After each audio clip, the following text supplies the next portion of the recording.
No. Oh, okay. If you are, I'm really sorry if I think about it. Actually, No, that would she's been hanging out with Brits robbed. too long. She's got that deadpan down. Yeah, right. Oh my. All right. So after we had the encounter with the black ooze, Abrashmina manages to convince the raging Maku to sit and rest while Declan scouts ahead. He finds a large round doorway with the scarab, desert flower, and tree motif. There are several protrusions along the wall on either side of it. We investigate it momentarily, disarming a few traps in the process, and Declan finds a secret cupboard with a blowgun and some fancy goggles that improve his vision. Ultimately, Declan gets the feeling that if we open the door improperly, it will fill the corridor with a horde of scarab bugs. So we decide to carry on until we can find the proper way to open the door. In the next chamber of note, we find the body of an Ishari man and a monstrous creature known as a Remaraz. It appears as though the city had hired a mercenary to deal with the things in this section of the waterway, but unfortunately the men died. Makud finds a magical axe embedded in the monster's side, and he claims it for his own. We continue on and discover in the nest another one of these creatures, though smaller. Makud gets horribly burned once more by the steam coming off the Remaraz, but the monstrosity is eventually felled. The next area, we find a passage that leads up to the surface, and it is guarded by two of the preacher's men. Declan fires off a crossbow and nearly downs one, while Makud runs up and grabs the other, screaming about his family. The terrified man grabs a red bead off of his necklace and throws it at their feet, and a fireball explodes outward, killing himself, while his friend and Makud go up in flames. We stabilize the burned man, and Bryn questions him. And we discover that the way towards Jorah's compound is through the scarab door, but this man, does not have a key. Only the trapper possesses the key.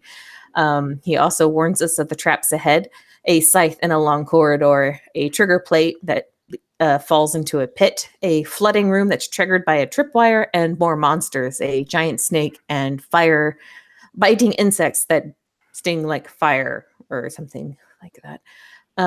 When asked about the oasis location where the preacher is supposedly at with the venom in the statues, he says it is in the desert a little way south of the main oasis, and to keep the tallest mountain south beneath the sun while walking at noon, and it is meant to be the way. Keep the tallest mountain south beneath the sun while walking at noon.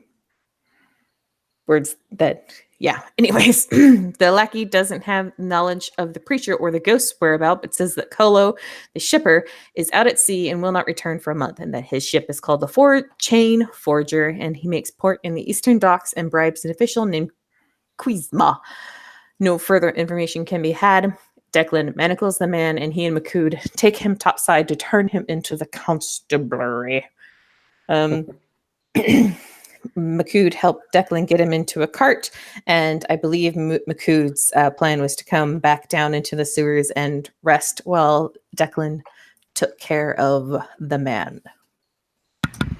Thank you very much, C. You can have your inspiration, of course. Cheers, mate. Declan,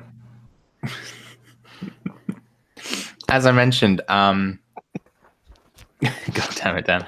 As I mentioned, we're gonna just hand wave you, dropping off the man.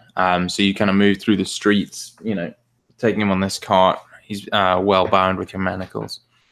You get to the guardhouse. How are you dropping him off? Just leaving him outside, hanging him from something?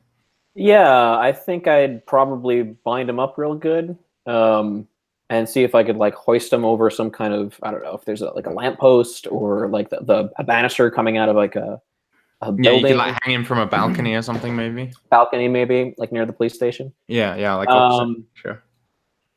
And then knock on the police station door. And basically just turn him over, explain where he's from and who we are, and then peace out. Cool. You're kind of met with bleary-eyed, yeah, sure, whatever type thing. But they take him in and kind of start processing him. Okay. However that may end up. And so you return to to the waterways to find everyone else resting. Probably took you about half an hour, 45 minutes round trip. So what's everyone been doing while Declan's been off? Makud was with me, right? He needed to rest, so he went with you to help you get the man loaded up into the cart. But once you had the cart, okay. I believe his plan was to come down and get some hit dice in. I love Mama Mina, like, don't you go too far, Makud. Just like shouting up that shaft. Makud, you be careful. That's not her accent, but hold on. So I guess I'll get him all loaded up for you, and I'll That's fine. return to. Do not go far from me, Makud. Oh my. I guess he kind of is sitting in that kind of chamber that you said there was a bench that is now quite burnt. Yeah. Possibly sitting on that or another one. Yeah, I imagine there's a few. And I mean, he's been burnt 3 times in like less than 3 hours, I think. So That's a bad day. It's not a great one, I guess. Makud, do you need more healing? How much do you have to give? I can get some back. I just need to rest a little bit. Now, all the healing I have done so far has been from the staff, so if you require more, just let me know. I have plenty. Okay. I'll play again for Song of Rest again. I'm going to take a short rest. Sounds good. Okay, that might help. I suppose we can wait till after I've rolled dice.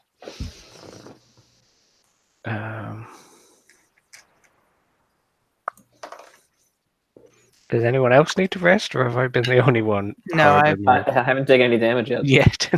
No, I got maimed by the Bernie, whatever he was.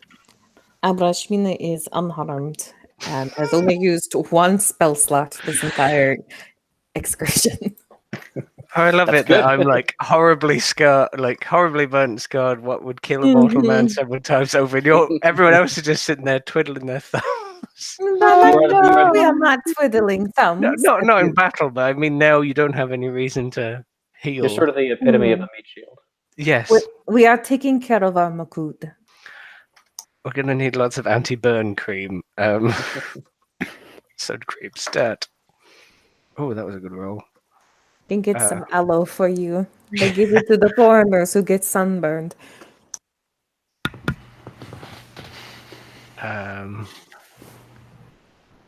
Due to the Song of Rest, I only had to use 2 hit die before I've actually healed more than the damage I've taken, so I'm okay.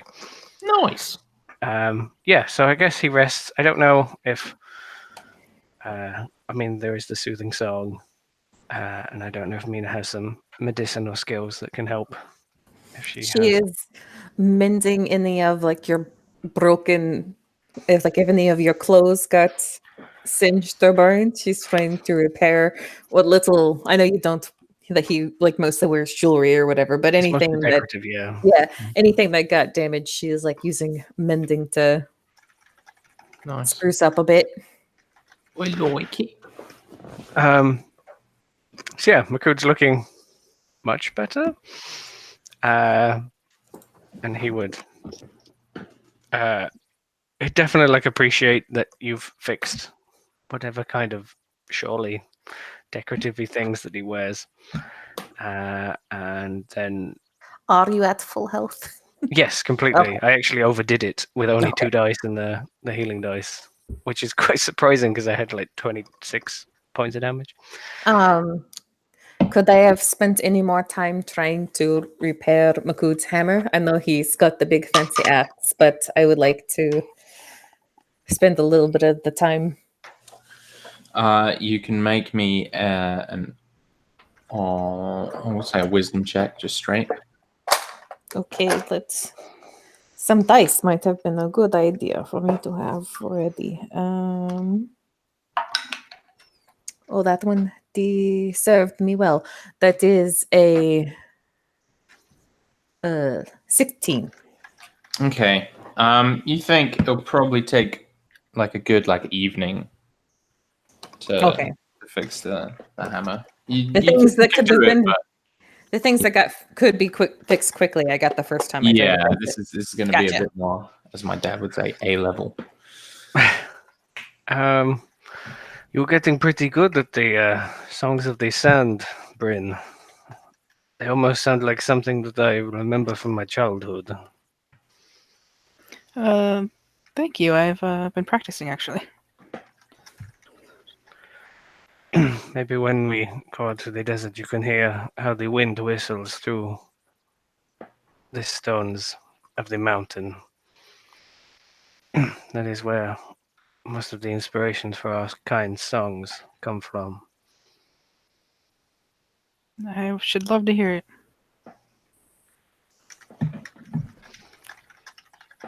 I'm feeling much better.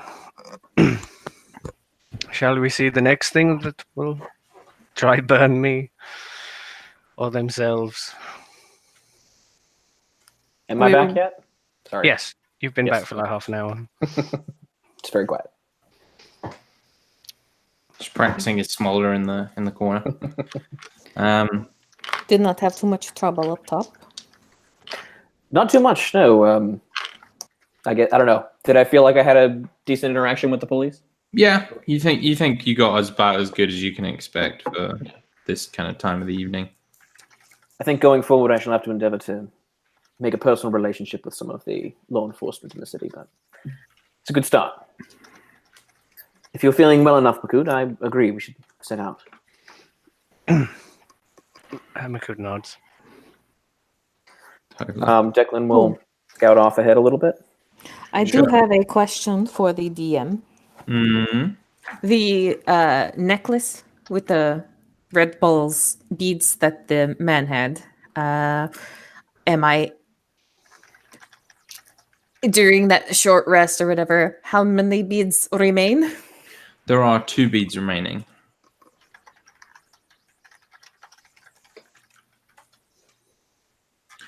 Though, yeah, you can make me a quick Arcana check if you'd like, actually. All right.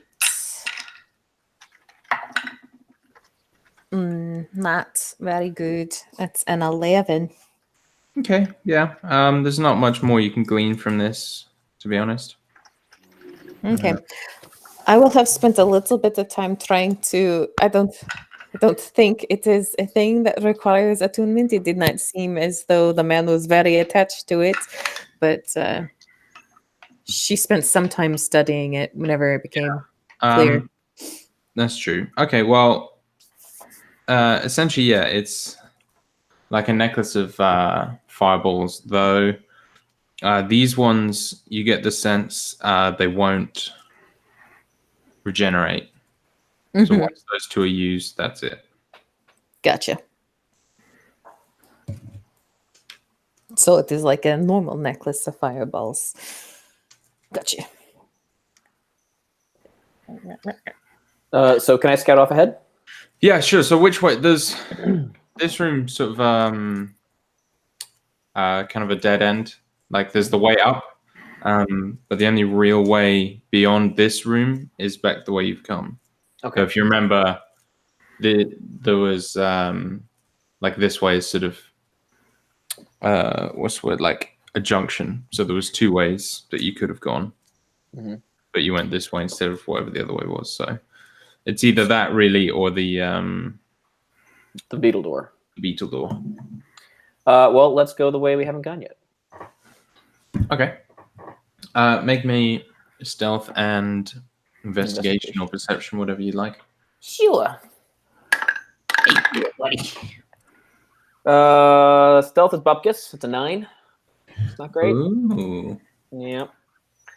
I am not as stealthy as I am perceptive, at least not yet. Investigation is going to be 22. 22. Okay. You are a lucky boy. Okay. That seems to be the case. So, you continue on for a little while, and the corridor you're in is very like long and winding, and doesn't seem to be many rooms. You think it's probably like a corridor that crosses like a good deal of distance, sort of like a faster way than moving through the rest of the waterways. It's probably like kind of an access tunnel type situation.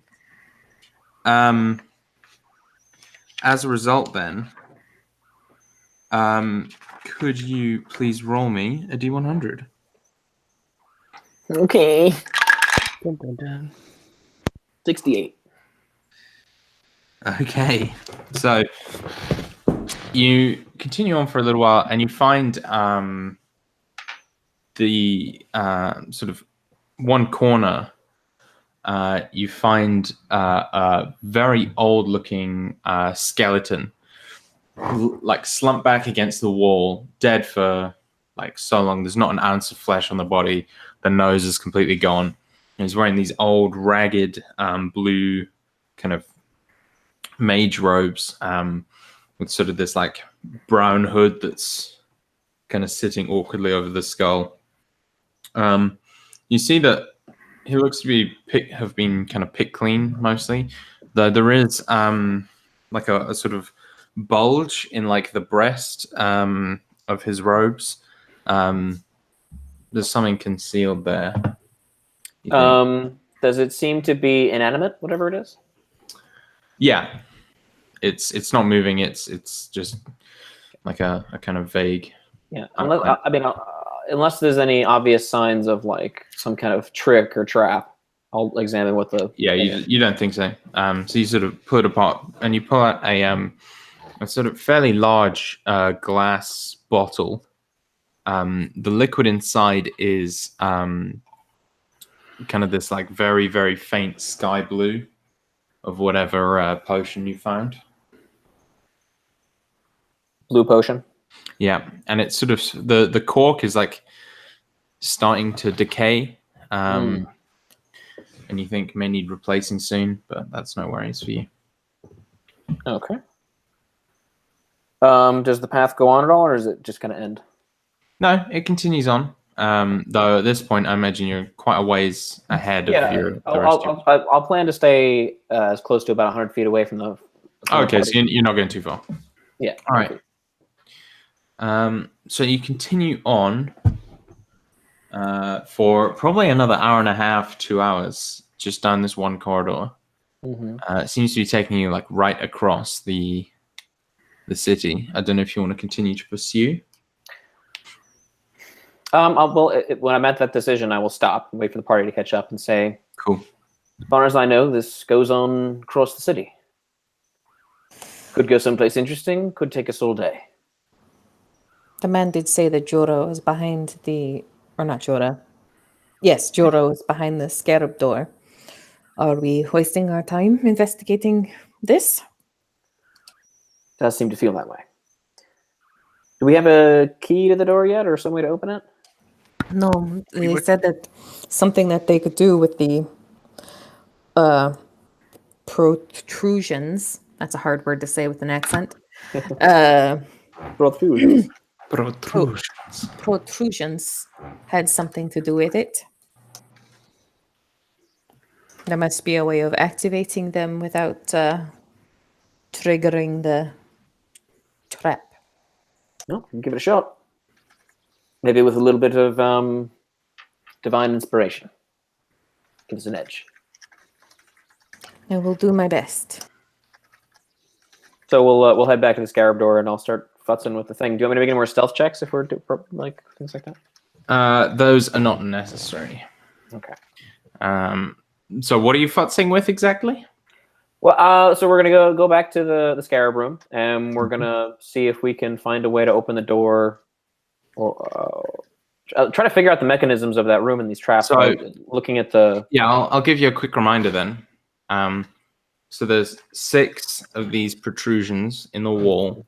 The door itself has 4 locks, which are very large, like fist-sized, and so like they don't have tumblers. They're just like heavy twist locks.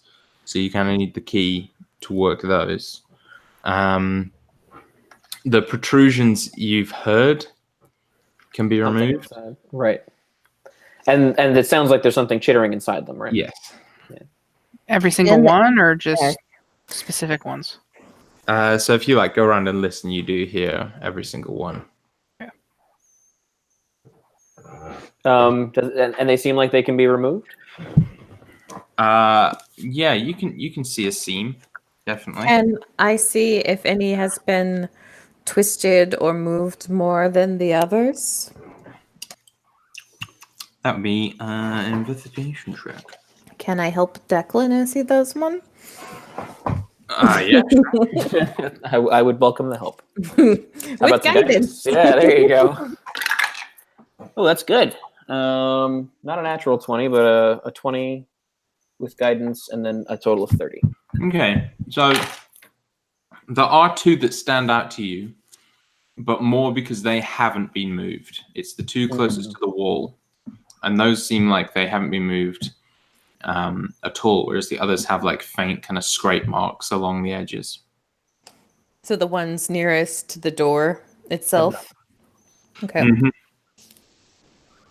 And when you move them, they come out of the wall, they move up, they move down, like they move to side to side. So, I Does mean, it feel like a corkscrew twist. type situation? here's the thing: is to find that out, Yeah. you'd have to try and take it off the wall. Right. So you can't really tell by my examination of it is not going to tell me how they're supposed to work. Yeah, it's just like faint scrapes. You know when you drunkenly try and put a keyhole or a key in a keyhole or whatever, or like a charger in your phone that sort of scratches randomly. It's kind of what you're seeing. Like it doesn't really give you any clues as to how it's supposed to work. There's like a clear line of no dust around like the edge of them, where like the ones near the Not door. no dust. There's Well, definitely dust. Yeah. That's an important point. But yeah, these have not been moved in a while, but two of them have basically never been moved. Is there a door to this antechamber? Not at the back that we're trying to open, but a door to the room with the protrusions in. The door. So the room with the protrusions in is the Like door. corridor, right? Yeah. Yeah. Okay. So it's like a slightly wider door, slightly wider corridor, and so there's a door behind you and the beetle door in front of you, and three protrusions. So on there each is So there is a door a door behind. behind us. Well, So we otherwise, could get- how would you get in the room? I just Look at the wondered if it was an open corridor, corridor man. or if it was an antechamber with a door. Yeah. So there is Yeah. a door of some kind Yeah. that we can open and close. It is a room. Right. Does it look like it could come down or close or seal if we fuss with no, these incorrectly? It is just a wooden door with a very rusty hinge. Okay. And So it's not going to lock on us. Sorry, Dan. it's okay. Can I roll an animal handling check to see if Makun might be smart enough to suggest what I want to do? Because I have a plan. Animal handling. Yeah. You're handling yourself. No, it's Trying to get how yourself to to deal think. with scarabs. Makud just gets out like a bit, and Brian is like, "This is my thinking cap." Yeah. Right. Oh my. No, he fails that massively. Crap. Because he's an animal handling things. No, I had an idea about how to handle the scarabs. I wanted to see if he was smart enough. Unless he's dealt with them in his past and gets advantage. So Declan will say, "Does anyone have any fire they can throw about?" I have. So much. You guys are not like the shoot fire from your fingers types of mages. No, I do not have sacred flame, unfortunately. Looks you, to Bryn Bryn? like, eh? No. Well, maybe you can sing them to death. All right. Well, light a torch, I suppose. Get ready for a wave of beetles. Maybe. So Declan's going to go over to the ones that don't seem to have been moved at all. Mm-hmm. And that's what the scratches were indicating, right? Like where there were scratches, it seemed to me like those had been moved in some direction. Very much so. And these ones had not been. Yeah. Fuck, I don't know if that means that they're the ones that, and they're just a protrusion. There's no hole in the protrusion or anything like that. No, so it looks like a shield boss kind of shape, where it's Okay. just like a hemisphere on the wall. and plain. We were Yeah, told there's though. like scarab drawings on all of them, but they're identical. Yeah, we were told that members of the preacher's men messed with these orbs to get the door open. And it looked like Right. they put something in there. Right. All right. So I'm going to see if I can just move one of the ones that is not. There's nothing to make any of the other 4 distinct, right? There's 6 total. No, Yeah. there's 6 total. They're all identical apart from the little scratches you've seen. Okay. So So are you trying to open one of the? yeah. I think that's a Guess bad what idea. Yeah, man. I think that's a bad idea. So I think what's the good idea? the ones that have been opened.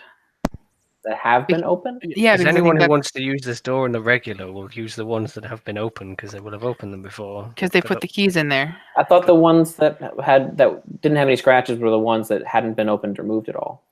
Exactly. Yeah. So why would Because we that's not want to where- move them? Because Yeah, I don't. that's I'm not where I'm the not. keys are. I'm not going for the. oh, That's it sounded like that's what it sounded like. Yeah, That's what it Jeffo sounded sounded like. like you were trying to open one of the ones that. Clearly, I did not express myself properly. No. I'm trying to Because go. we were all like, no, dude. No. I'm sorry. You do I'm you, sorry. man. I'm a little high today. Sorry about that. No. I meant to say that I want to open or move one of the ones that looks like it has been moved before. good. Okay. Okay. Thank you for saving me from a mistake I didn't realize I was making. Okay. Not the so- first time that happened to me in D&D. No, it just happens to me all the time. So you put your hands on it and you can feel it wants to move and you can feel it wants to just like slide up and then come away. Okay. And so you push it up and as soon as it's pushed up, beetles just start like dripping from the bottom, just scurrying about kind of chaotically. And as you put it away, there's just like a flood, like maybe 1,000 of them just pouring out at your feet and you sort of jump back. You can see that it looks like in the midst of them, it's something shiny, but it keeps like reappearing and disappearing. Make me a quick perception check. Anybody? Yeah, everybody. 27. 27. Okay. You see that one of the beetles is seemingly made of metal. This bright silver color that stands out against all the other beetles. And they are swarming and actually kind of starting to move towards you. They're kind of organizing and moving as though like iron filings with a magnet. They're kind of slowly creeping towards each of you. Can I try to grab it? You can try. They haven't. So they're on me, right? Like they're not trying to bite me yet. They are coming for you. Okay. Can I use some thaumaturgy to make some tremors in the ground to try and like dissuade the beetles from coming towards You us? can. So you kind of create this rumbling, and you see the beetles just suddenly stop and begin digging their way underground. Every single one of them, just like pushing up through the stone of the floor and kind of leaving like these little dust piles as they all just begin scurrying and burrowing away. I'm going to say, keep doing that. I'm going to try to snatch the thing. I am not sure if that was a good idea. Okay, you can make a sleight of hand check, but you are going to have disadvantage because the beetle is burrowing underground. Oh, the silver beetle is burying? All the beetles. Okay, but I thought the silver beetle was inanimate. No? No, it's moving. It's like a. Oh yeah, it's a beetle. Oh, okay. I thought it was like a metallic. Sorry, I did not specify. No, this is a living, moving beetle. Okay, I thought maybe that was was made of silver metal, like made of a silver uh, metal, yeah. like Arden's little spider. Yeah. A spider? Well, that was an automaton. This just Okay. looks like it's made of one solid piece of metal. Okay. Yeah, I'm still going to try to grab it if I can. Yeah, of course. Sleight of hand. Yes. It's not great. It's a 13. It's not my. Yeah, that's not going to be good enough. Can I just? Yeah. All right. That sucks. So you kind of grab at I it. can have my inspiration for the recap to try and grab it. Can I? Yeah. Yeah. Oh, okay. That's better. That's an 18. An 18 is the DC.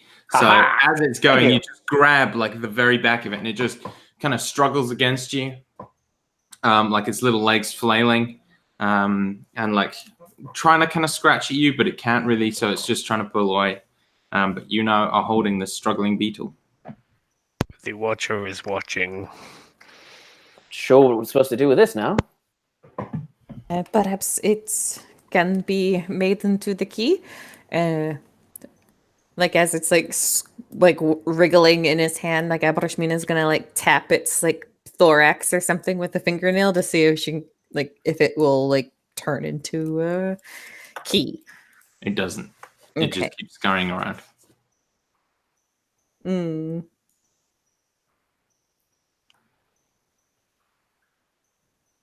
Does it look like it would fit in that little hole that one of the locks I look mean, like? yeah, the holes are like fist size, and this thing's, less than that. Mm. I'm gonna try to pass the scarab off to somebody else, so I can go and try to do the same thing into one of the other holes. Yeah, okay. Is the hole still pouring with beetles? It is not. The beetles kind of dried up. There's maybe like one or two, but most of them are just kind of trying to burrow away or scurry away. There's nothing left in that hole. Yeah. And not at all, like not just beetles, but I mean, just it's an a empty black cap. recess beyond. Okay. Right. And like peering in, it doesn't look like there's anything in there at all. Okay. Yeah, I'll see if I can just pass off the beetle to Makud. Okay. Would you hold this for me? Between two very large hands. As delicate as you It can. just takes a. Oh, damn. Imagine I you will hold- make it key and just like crushes it. Okay. That might be the way to do it. I don't know. So before we do the next one, I want to. Do I think I could get Mage Hand in there? Like have Mage Hand ready to go and grab as soon as he takes that off to reach in there. Absolutely. So I think I have something that might work. And Abrashmina is gonna lay a hand on your shoulder to be like, I believe in you, but you have guidance, whatever. So as soon as you remove the protrusion, I'm gonna reach in there with my Mage Hand and try to grab Okay. a key. Another swarm of beetles pours out, and you do see another silver one. Make me a sleight of hand check with whatever bonus it gives you. Being guided. Guidance is a D4, D4. right? Mm-hmm. 21. 21. You snatch it out of the air. Though this time, you see that the beetles will land and begin immediately swarming around your feet. Furthermore, the beetles that had burrowed down below seem like they're coming up again at the sound of more of their brethren, and you are now in the middle of two swarms of beetles. The thaumaturgy is no longer holding them back. No, not so much. It was Okay. more the initial shock. Gotcha. Can I start stamping on some beetles? You can, but we are going to roll an initiative. Okay. I was going to say, don't you will argue that. Oh no, we're on in initiative. Ooh. I so wish Makoot made his animal handling check and he just starts singing to them. It is the Scarab Lullaby. That's The definitely. song of my people. Do people the scarabs? No, we are Scarab Whisperers. Scarab people. Do. Oh. We could spirit guardians, but that seems like a big burn for a bunch of bugs. A little bit. Just see how much damage they do to Makoot first. I'm glad you said that because I think I'm probably going to be up first. Oh, What was that laugh? Oh my god. is that Scarabs laughing? What did Makoot get? I've rolled shit poor on everything. So Makoot rolled an actual natural 1, so he has 4. Oh no. Initiative 4. Good. I don't have advantage yet. Well, my boys rolled a nat 20. Okay. Yes, Probably going to be better. difficult. Hater. They probably have a dex mod, don't they? So They do a +1, so they only beat me. barely, barely by one. Yeah. Damn it. Well, I mean, they did beat her by 1. Yeah. Actually, 1. I Okay. know. That's what So I said. the beetles swarm around. That is going to be a bite on Abrishmina and Declan. Dope. Abrishmina, that's a 9 to hit you. Miss. And my die was on an 8 for like maybe a second, and then just flipped over to a 16. So That 19 to sucks. hit you. That hits. Okay, then I do not have enough dice. That's not what you want to hear. I mean, it was poor planning. I only have one set out. How many beetles are in the room? Swarms? Roughly 2,000. 2 swarms. Many beetles. 2 swarms is a famous. Declan, real quick, does like the how many jelly beans are in the jar kind of thing and counts them all. Yeah. You win the Declan, county fair. you take 12 Okay. piercing damage. I'm going to use my reaction and take half. Very well. And you see, like, the swarm are just like covering your feet, like when you kind of dig them in and on the beach. They're just slowly like climbing up your body and just nipping and biting at you, and it feels like thousands of just tiny needles jabbing into your skin. Abrishmina. I am going to toll the dead. Yes, I'm going to toll the Lots dead. of tiny scarab beetle-sized bells ringing. Mm-hmm. It sounds like the yes, thank you. Trans-Siberian Orchestra. That is a Save on their wisdom part. save. Yeah, wisdom save. They're so wise. That is going to be a 4 and a 12. Well, just one swarm. Are they That's injured going to be a yet? 4. Pardon? Are they injured? No. Okay, I was just making sure because it changes the damage die. 12 It- points of necrotic damage, Oh, damn. Okay. and Yes. not. So you see just like maybe 500 beetle corpses just kind of curl up and die. I mean, the corpses don't, you know what I mean.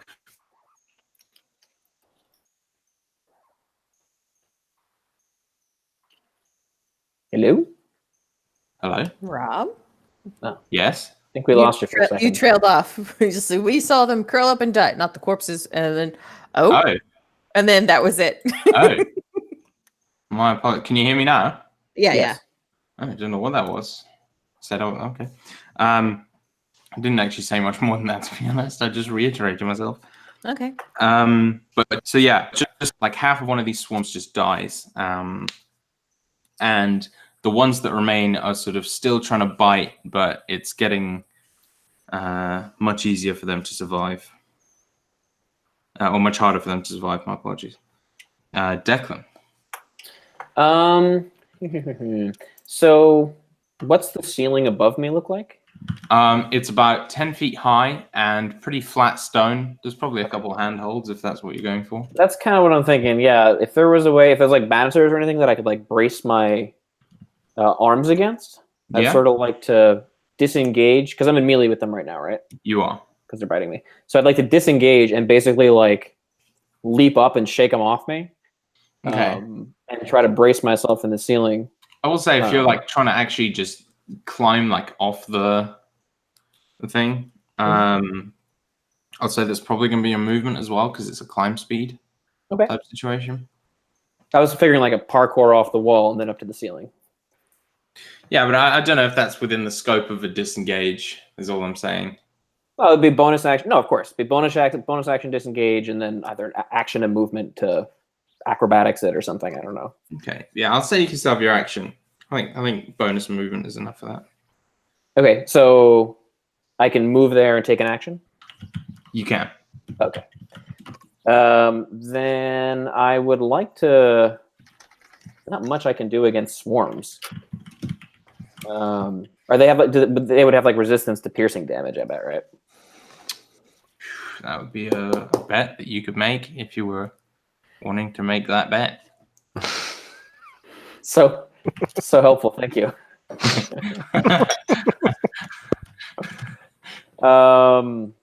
You have the ability to do so, yes. It would be a safe bet in that you probably won't get hurt for making it. Yeah. I guess I'll just like throw a throwing knife from that position to sort of like scatter some of them away from somebody else, but I'll hang there and hold on. I'm done. If you're throwing a throwing knife, do we get damage or whatnot? Oh, yeah, sure. Roll the I hit. figured it. Oh, What natural is 20.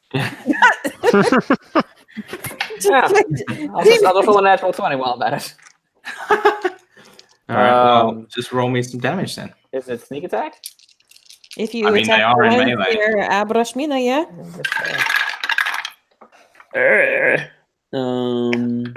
Quit selling yourself short, Dylan. He manages to pin double 1,000 scarabs with one knife. Right. So do I roll double the dice or do I double the dice? Like double the total? Just roll the dice because you do have damage. So it Okay. would just even out to normal damage. Okay. Sorry. So that it's just easier than doing extra maths. Fine. 17 points of damage? There comes a time in every DM's life where he has to describe how someone kills 500 beetles with one knife.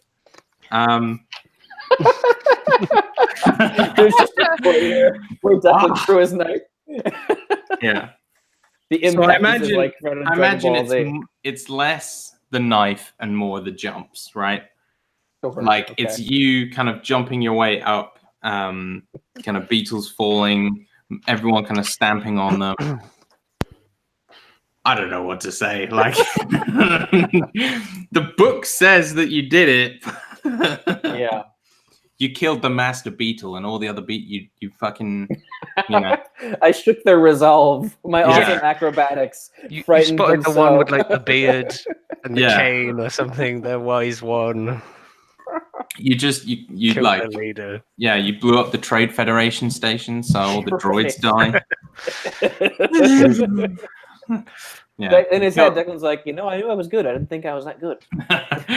Just like that scene in Wanted where he's just shooting wings off of flies. It's one of those things where Declan just happened to have like something in his utility belt. Yeah, That he's was got bug like spray. he's got like insecticide go. in like a like one of those little ninja bombs, and he just.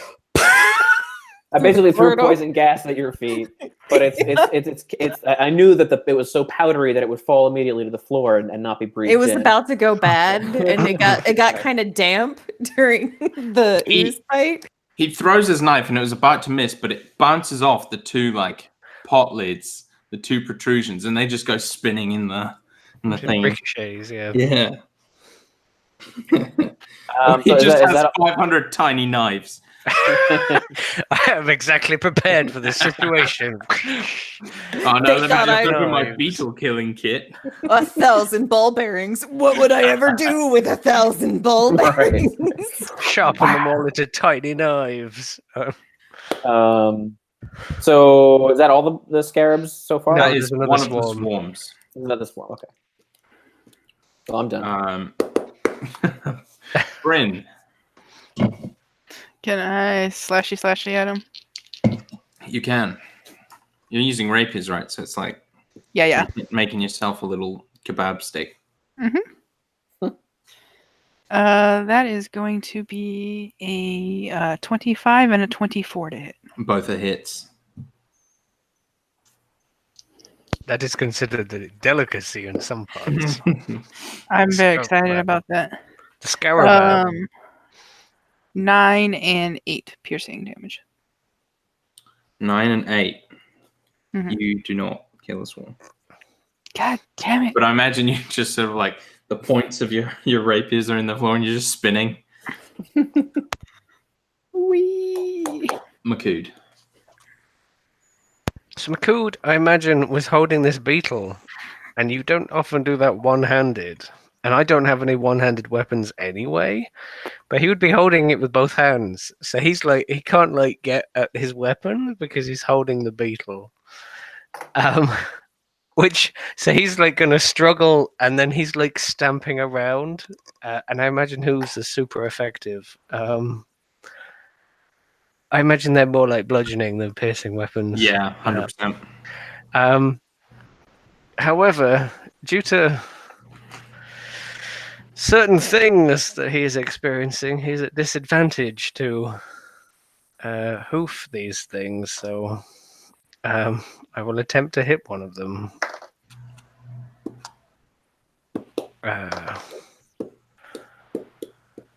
I rolled 9 twice. My natural proficiency is +3, so They have a 12 AC. 12. Okay, plus whatever strength necessary. You can just do like a horn attack if Horn you want. attack, For cool. ease of. For Nice. ease, I rolled max damage. That's 13 damage Okay. from hoofing. If they're not dead, I have a second attack as he continues to stamp. They are. You do have Okay. the damage is half, but they are just dead. He will take his second attack to stamp them more, Good. just to make sure they're dead. That's how you make beetle wine. Mm-hmm. So yeah, you just like between your just kind of frantically stabbing, knife throwing, jumping up and down, rapier piercing, like you just eventually just leave a kind of trail of broken shells and little crushed bodies and gooey little green bits. That's the first time I've had to say that I cannot use my primary weapon because I was holding a beetle. Yeah.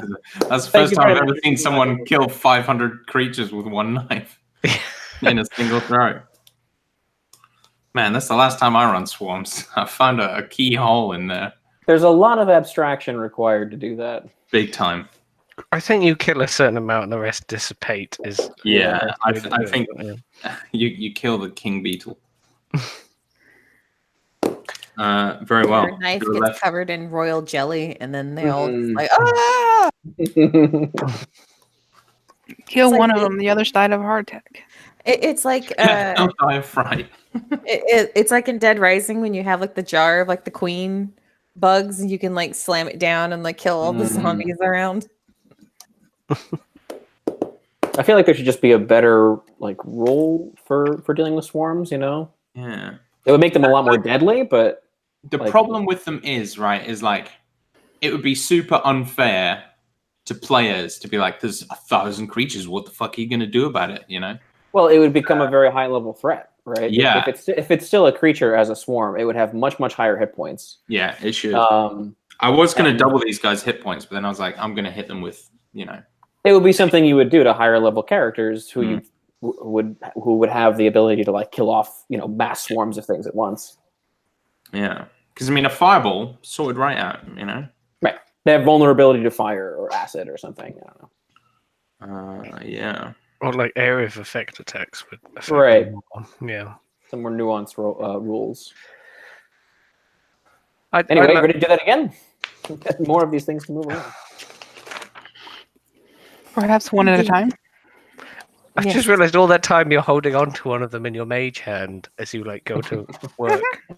It's just floating about. Like, no, my people. I have an alms box. If perhaps would we like to put the beetles in the box and As long as they don't kill each other. Didn't you put something else in that arms box recently? but then I went home and put it in something else. Okay. This is what I carried my diamond dust home with. Yes.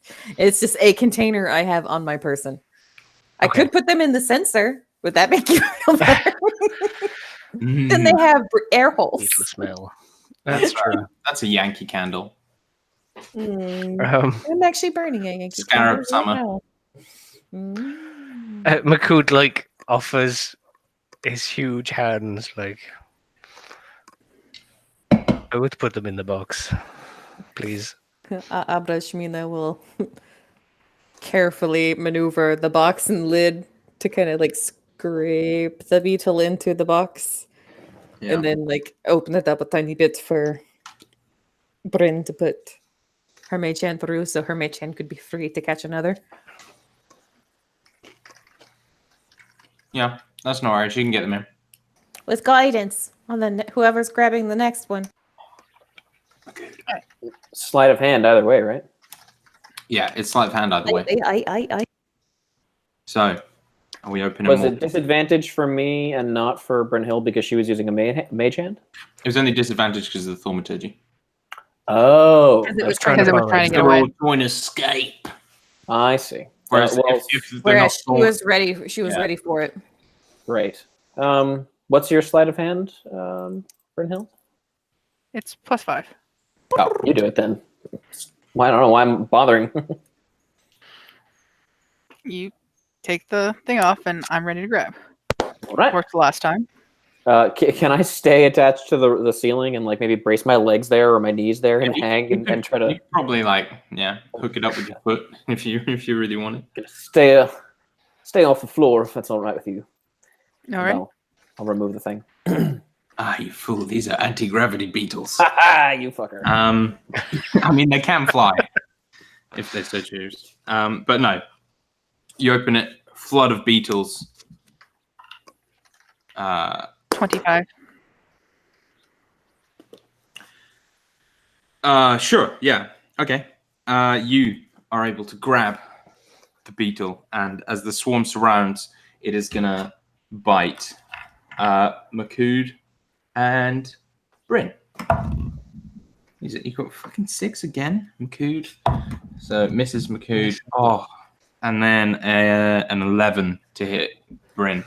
That's a miss. So these beetles heard about the death of the great Beetle King in the previous Mm-hmm. in the previous encounter, and so are much less interested in fighting and just sort of like scramble around over you, trying to kind of get away to freedom. Are we keeping the same initiative? We are. Average mean as you go. A wisdom save, as I told the dead. That is going to be a 15. That will be a failure. So they will take only 6 necrotic damage this time. 6 narcotic damage. Declan. Well, to be very effective before, I guess I will throw another knife at these guys. Still pretty good. It's a 19 to hit. Yeah, hit. Plus it's a 25. I almost feel like you shouldn't. I'm not saying now, but like our debate about swarms, like you shouldn't be able to sneak attack them because they're swarming in all directions, and there's 500 of them. You can't really sneak attack or surprise 500 crazy animals going in different directions. We won't change the rules now. Sure, but it was just a thought. Yeah. No, I think that's a fair point. It's an interesting discussion either way. Mm-hmm. It's a good roll though. 16, 19 halves to 10, I guess. Twice in a lifetime. So again, I think it's the combination of just everyone kind of stamping and stuff, but this swarm of beetles is summarily dispatched. I think it is kind of, we go banana. So Brashmina holds out box, gets So when you open the box to put the third beetle in, you see the first 2 have become joined at the back. They're still alive and kind of like wiggling about, but they're joined together, kind of human centipede style. yeah. Oh, Are they mating? Is this a They thing that is definitely happening? are. Like their bodies have fused together. Okay. Beetle orgy. maybe they're becoming Brashmina a is all like, oh, that is interesting, I suppose, and is going to be watching a little bit more carefully whenever Bryn puts the third one in. So the third one drops in and immediately scuttles over, and part of its like wing casing fuses to the next one, and they sort of form this like weird kind of L shape, and they're kind of like moving together, like wiggling legs, not really knowing what's going on. I hope they're supposed to do that. I believe they are forming the key. Okay, let's get the next one. Extremely elaborate security system. Very strange. You ready, Bryn? Yep. Guidance. Woohoo! That goddamn cantrip. And all right, make me another sleight of hand check. That one's not as good. That is going to be. Let me finish math this out for you. It's 21 again. Okay, that is still good enough. And so you grab the final beetle. The swarm around you. We're not going to bother playing out because, yeah. Jaw. Okay, it bites Makud twice then. No, I think No. I don't think that's your call. And so you have when the fourth beetle is added to the others, they finally stop wiggling and form this kind of strange elongated key with a really big, like triangular prism section on one end, and a vague handle on the other. No longer all legs and kind of moving. And there's several keyholes, right? There are 4 keyholes. So now we have to figure out which one's the one for the key. Is there any kind of distinction on the keyholes? Do we think it matters? What They all order look are very, open? very similar. Do they have to be opened in a certain way? Or a certain order? There's no real way of discerning that from what you can see. There are 2 higher ones and 2 lower ones, sort of in the shape of like a sort of vague smiley face shape. Like high left, the 2 in the middle are lower, and then the right one's high again.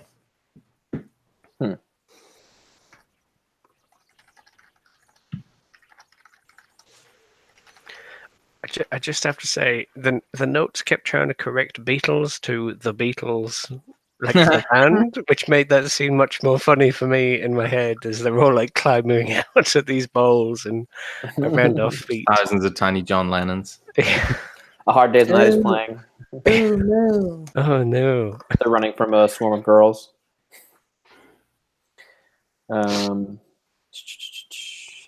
So are there, there's no. You said they're pretty similar looking, but there's no markings either of use or hieroglyphs or anything like that around the keyholes. Nothing that would indicate an order to open them. It is like just these kind of repeating scarab designs.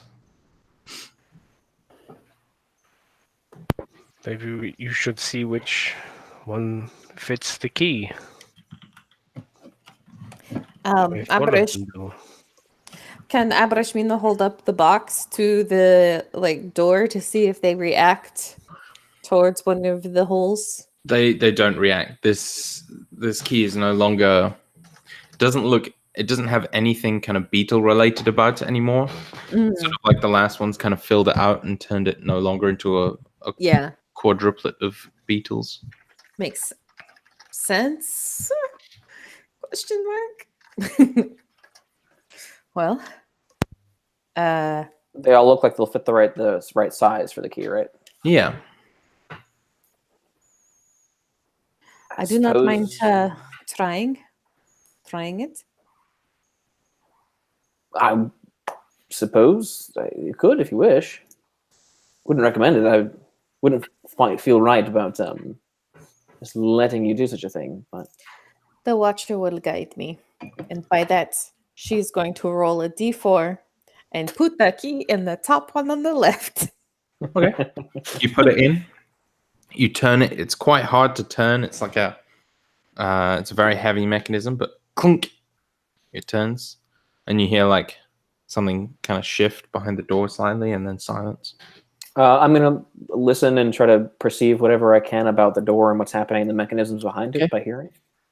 So it sounds like the door has kind of, or the lock. This lock has been opened, but the kind of central lock is yet to open.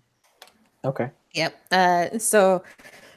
Letting the watcher guide her, she is going to put it in the third lock, which is the one on the bottom right now. Okay. Same thing. Clunk. And there's a gear kind of shifting noise. And then that one's already opened. The first one on the left, on the bottom. Okay. So the one to Same the again? left, the one she just opened, and then the last one, obviously. Yeah. Nothing. So you open the last two locks, and you hear a louder kind of click, click, click, click, and then the door swings open. Beyond it, you are disheartened to see, like, it's essentially just a continuation of the same corridor. Like, there's very little difference in this side of the door and that side of the door. It's just a long, straight corridor that's very, very dark in the distance. The man warned us about a site trap in a long corridor. So Abrashmina is going to lay a hand on Declan's shoulder and say, be careful. Right. Thank you. I will proceed forward and investigate, looking for traps to disarm. Okie dokie. What's happened to the key with the door unlocked? Is it still a key? Does It it is turn still to a key. beacon? Okay. Do we take the key? Yes. Have Does it let difficulty me? opening? It lets me take the key, yes? Yeah. Okay. We have key. Sorry, Dan, I didn't mean to.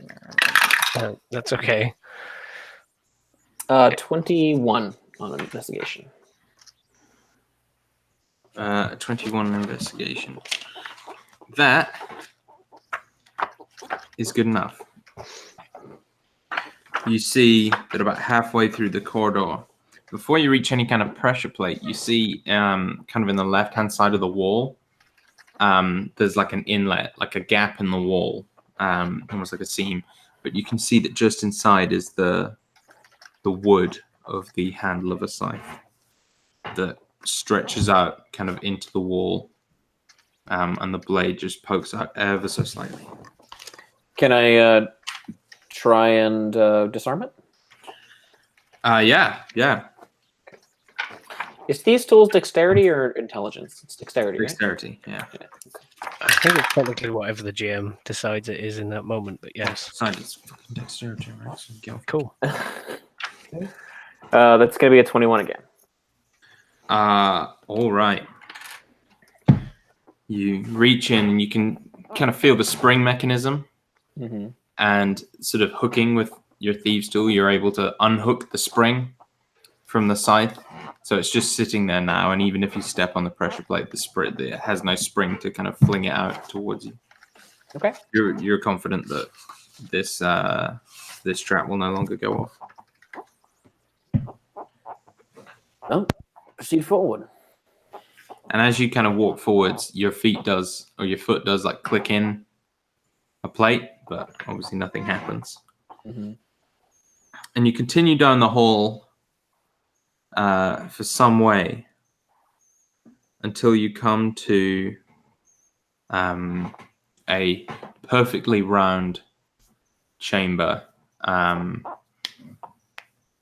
It has a door immediately opposite you, which is currently closed. And the walls are like very kind of smooth, like really black, dark stone. But there's no other furniture or kind of discerning features about it. It's very empty. It's a big circular room, no other way out. It's not huge. It's like 20 feet by 20 feet if it was a square. Okay. There is a pit in this room, if I remember what the man told us. He told the truth about the other. You said a pit. A pit, but he did not remember the trigger. Can it look around and see anything? from the doorway? Make me a perception check. I got a that- 24. Sorry. 22. You're fine. Okay. So with above a 20, you do see that part of the floor seems to be not non-permanent. It actually maybe looks like False floor. yeah, like a different material, but Could I very try to- cleverly painted. Could I try to find the seam and Yeah. So as you go to touch it, you like immediately feel that it's fabric. Mhm. But it's like it's been sort of painted and coated to look like the stone. As you pull it away or peek beneath, you see like this sort of hideous, cliched, bone-covered pit trap beneath. These kind of bloody spikes that have this like kind of old-looking like flesh, excrement, like all this sort of disease-filled stuff that just makes this the worst nightmare for anyone who falls down it. Can I make a perception check to see if any of the bodies have anything valuable on them? You Or the can. skeleton, yeah. Yeah. That is an 18. Turns out she's really a cleric of grave robbing. Hey, man, these guys are dead. With We an are not. 18, you see that it doesn't look like there's anything in there that you would want. The only like non-biological stuff you can see is like little scraps of fabric. All right. And that's all there is in this room. 20 feet by 20 feet, no exits, and a pit. Correct. I thought there was a door across from us. Yeah, there's a door across. Oh, okay. My apologies. Not correct. Then we'll go that way. Okay. Is there like a small way around the pit, or is it? Yeah. The pit's like 10 feet by 10 feet. Okay. Just if you had walked from one door to another, you would have walked Correct. into the pit. Yeah. instead. That's why the doors were straight across from each other to make people go. I wonder who Yell. all these people are. Others who have tried to take down the trapper? I imagine that the preacher and his apostles have been operating for some time. They probably had other enemies that have come for them in the past. So, what are we doing? Pressing on. Okay. So, so More you stealthy go and searching and stuff. to the other door and you put your hand on it and you turn the handle and the door doesn't open. Okay. I was trying to be investigatory as we move forward. So if there's a door, I'll check it for traps and things like that. It is locked. It is locked. And untrapped. Probably. Do you want me to ask again if I can check for traps? You know, you can check the traps, yeah. I'm just being a dick. Jerk. Well, you got your wish because I rolled like garbage. It may be trapped. Yeah, I rolled a 12. It might be trapped. You don't think it's trapped? I don't think it's trapped. I'm trying to open it. I'll is it is locked. It is locked. I will do my best to open the lock. Okay. You sort of like reach in, kind of pick it. What are we looking at? 22. A 22. The door slides open. Or it doesn't slide open. The lock opens. You pull the door towards you, and it's beyond. You see a much smaller corridor, probably only about 6 feet high, and maybe like 4 or 5 feet wide.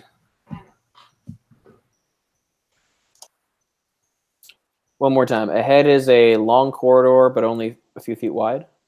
4 feet wide, 6 foot high. Okay, and it goes on as far as I can see. Yeah, it goes that off into the darkness, even if you have dark vision. Can I take a look around for signs of passage before any of us move this direction? Yeah, sure. Make me an investigation check. Dirty 20. Yeah, you see, like it's not many people go down here. It seems there's maybe one or two like scuff marks, but no recent footprints. Nothing to indicate that this is a well-traveled area. But traveled by someone in the semi-recent past. At some point, yeah. All right, yeah, keep going. Okay. Makud kind of grumbles as he squeezes Yeah, into this yeah, ridiculous sorry, little passageway. Sorry, Makud. I'm sure this won't be pleasant. I think he has to go in like sideways and also kind of slightly squatted down and then like shimmy to get into that. But Did you say it was only 6 feet tall? It 6 is. feet tall, 4 foot wide. So Oh, jeez. I think he is wider than that and taller than that. So he has to go sideways. Yeah, it sucks. Yeah, like the roof of it is like Mina has to duck to keep her hair from brushing it because she's 5'10". So like the little bun is like scraping up against stone. Could I make a request that we take a brief break? I was about to suggest the same thing. Sounds like a plan.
Do-do-do-do-do-do-do-do.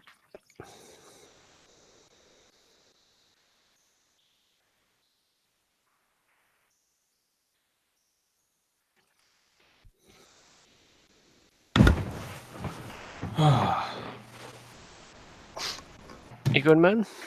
Yeah, I'm good. Sweet. Very good. How are you? Pretty decent. Pretty decent. How's the house and everything coming on? Pretty good actually. My dad bought a bunch of these like super high grade, ultra dense, like fiberboard type things that is like compressed wood. Oh yeah. I think I know the sort of thing you mean. Yeah. To fix the shed. So first of all, we put 2 of them down inside the shed to like bolster its floor. Oh, is it sort of like raised up? Yeah, the shed is raised Yeah. up, but we're putting these down on. We cut them to fit and snugly sit on top. Yeah, so, nice. And then not this weekend, but another weekend, we're gonna use some more of those to replace the roof. Because part of it has a hole in. Yeah, I remember you saying. And we dug out the remains of a pond that must have been there like 10 years ago or more. Like I did mention that, so we have to fill that in at some point. Yeah, man. Like ponds are nice, but they like properly fuck with the garden for like a long time. There's a lot of maintenance involved. Yeah. And then like an X pool or X pond even is like just a nightmare to get rid of. I've been there. It took us a while to get it out, but we got it out. And the front drive is looking great after it's been pressure washed, and I've weeded every Ooh, little okay. crevice basically, so it looks So actually satisfying. really, really good. And inside we're coming to the end of fixing the living room up. We just really need to get a different light fixture, like Yeah. one that is more flush to the ceiling, so I don't have to like duck to move under it. And that will be the living room done. Bedroom's already pretty much done. The garden is getting there. We'd have to turf over a bit of the stuff that we've unearthed and work some more. All the plants that I'm growing are doing really well, Nice. actually. What have you got? So we have a few like house plants from IKEA. There's a few decorative plants from my mum's garden back home, but we also have tomato. I was gonna say tomato and basil and like combine them in tomato. It sounds really nice. Basil. It's a very Yeah. silly word. It's because you sounds said like basil last night, the night before. I pulled Me? you up on saying, yeah, you did. Or was Last it night? Liam? I wasn't there last night. No, I haven't know. spoken to you in a week. The last time I spoke to was it you or was it Liam? Said basil when I was Liam disappointed. does Americanize quite a lot. Yeah, I brought him up on that, but I was doing that as a joke. But yeah, tomato and basil. The tomato plants look fantastic. They've outgrown everything we put them in, and the canes and things. They're ridiculously tall now. That's quick. They are. They've gone super quick. But so everything's looking great. I actually got family coming around tomorrow that I haven't seen in fucking ages. But they're going to Yeah, I come and remember see the saying house that. for the first time. Oh, that's awesome, man. Yeah. So I've done a lot of cleaning. Take some pride in it. Yeah, it's Yes. satisfying. Yeah, it'll be nice. And it'll be nice to see them too. But my uncle is. We used to go around a lot during my kind of childhood, up until sort of mid-teens ish. Go down south for like Christmases and New Year's and stuff. But the family got too big. But my uncle is the geeky uncle that basically kind of part inspired like my entire geeky life. So I absolutely adore him Yeah. to bits. Like he had his own private library, and like we played Hero Quest, the old board game that he had, and he kind of got me. He lent me a bunch of the Dragonlance books back when I was a kid that were very formative to my, development. Well, we owe this uncle a great deal.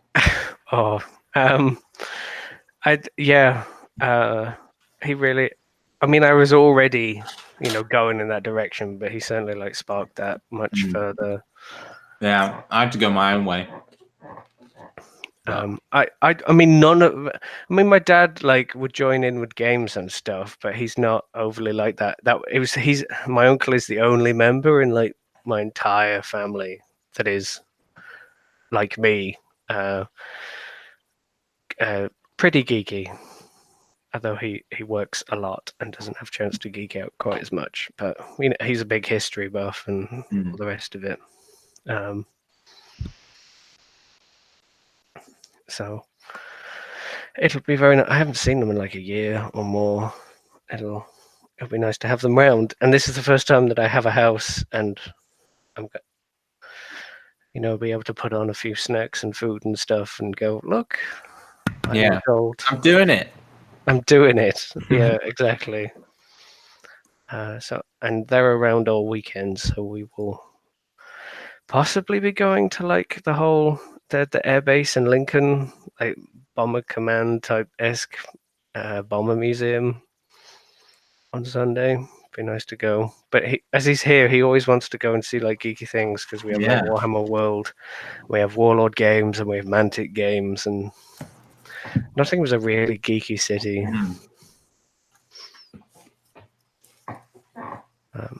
It'll be a good weekend. And my partner also wants to go and see Detective Pikachu, which apparently is quite good. Yeah. Yeah, I'm that's what sure I I'll mean. have some fun. Did you see they leaked it? but it was just a 2-hour video of Pikachu dancing. That was, I think that was Ryan Reynolds. Yeah, it was Ryan Reynolds. Yeah. So isn't he like the brain behind the whole movie? Pretty much, I think. Like all the trailers and shit come out on his personal channel first. Yes. Yeah. Like he's done a whole bunch of like reveal stuff that has garnered millions and millions of views. Yeah. He did he directed it, but he did a mock makeup tutorial, which because my girlfriend watches quite a few of those kind of things, and so I'd like know enough of them to know when he's making fun of them. But it was like first you put on all of these dots, and then you get like a multi-million-pound digital studio to put Pikachu's face on you. But like it was done in the style of a makeup tutorial YouTuber, and I was like, "You're on point, man." He's such a champion of the things he likes. Mm-hmm. I mean, like Deadpool, Pikachu. If he wants something, he'll like push for it. just got a really good sense of what'll be a hit. I've come to like him a lot more as a person. I didn't like back when he was doing the terrible Blade 3 and the Green Lantern movie and stuff. I was like, this guy's terrible. But like having seen how much he hates the things that he was terrible in, it's like I can appreciate that. I think while he was lower profile, he didn't have the same kind of like power he has now. You know, he couldn't pick his projects the same way. I instantly love anyone who takes the piss out of themselves. Oh yeah, and no one has done it more. Yeah. So he is like so good. I read like an interview. I don't know if any of you have, it won't spoil, but like if any of you have followed the, Game of Thrones and are up to date, the guy who plays Euron Greyjoy that has been a bit of a disappointment in the show. He was in this article or something like saying how much he thought it was going to be like the book Euron Greyjoy. And now I just kind of feel like, and I've disliked his performance and like disliked where the character's gone, and now I know that he does too. I just feel sorry for him. The thing is I actually really enjoy his performance. I know he's not the like fucking badass like sage dude he is in the books. He gives a lot, and I come to I like him quite a lot. But yeah, I just like because in the books he's like a sea druid.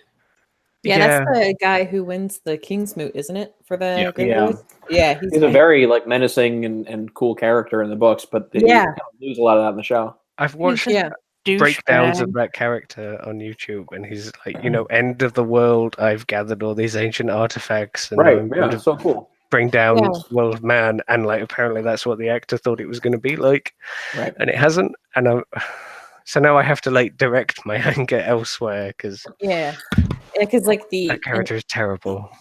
In the books, it's all like they set him up to be like, oh, we're gonna hate him just like we used to hate Cersei, and then he like, he's like, right now that I'm king, we're gonna go fucking kick some ass, and it's like, oh, you're one of the good guys. It was just one of those like, I'll pay the iron price to get my people where they need to be. Yeah. I'd love to do a Thrones-esque campaign. I've had one like on the back burner for a long time. It wouldn't be in Westeros or anything. It'd be its own separate thing, but like basically no magic. Like basically do keep, but low magic without chaos and more political type thing. Yeah. Could work.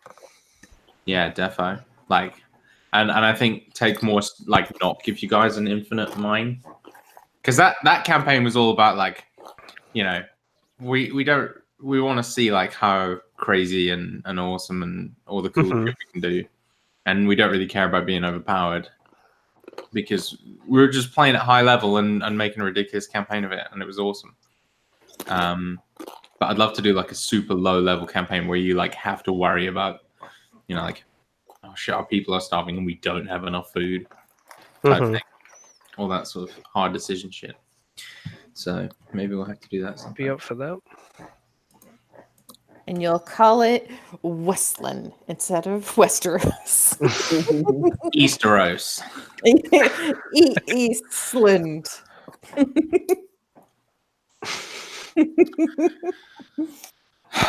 Very well. So, as you is Jay back, by the way? Yeah. Very well. So, as you kind of move up this corridor, Makud, your like back is kind of aching a little bit, just in discomfort, and you reach a kind of heavy metal grate that is bolted into the walls. It has no discernible locks, but seems just to exist to bar the passage.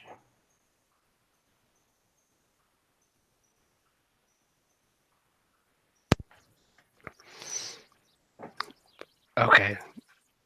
I feel Makud was probably last in, making this really difficult. What happened? I'm sorry. I had to step away for a second. So there's a big immovable bar that Makud has to move, Great. and he's in the back. Yeah, it's a grate.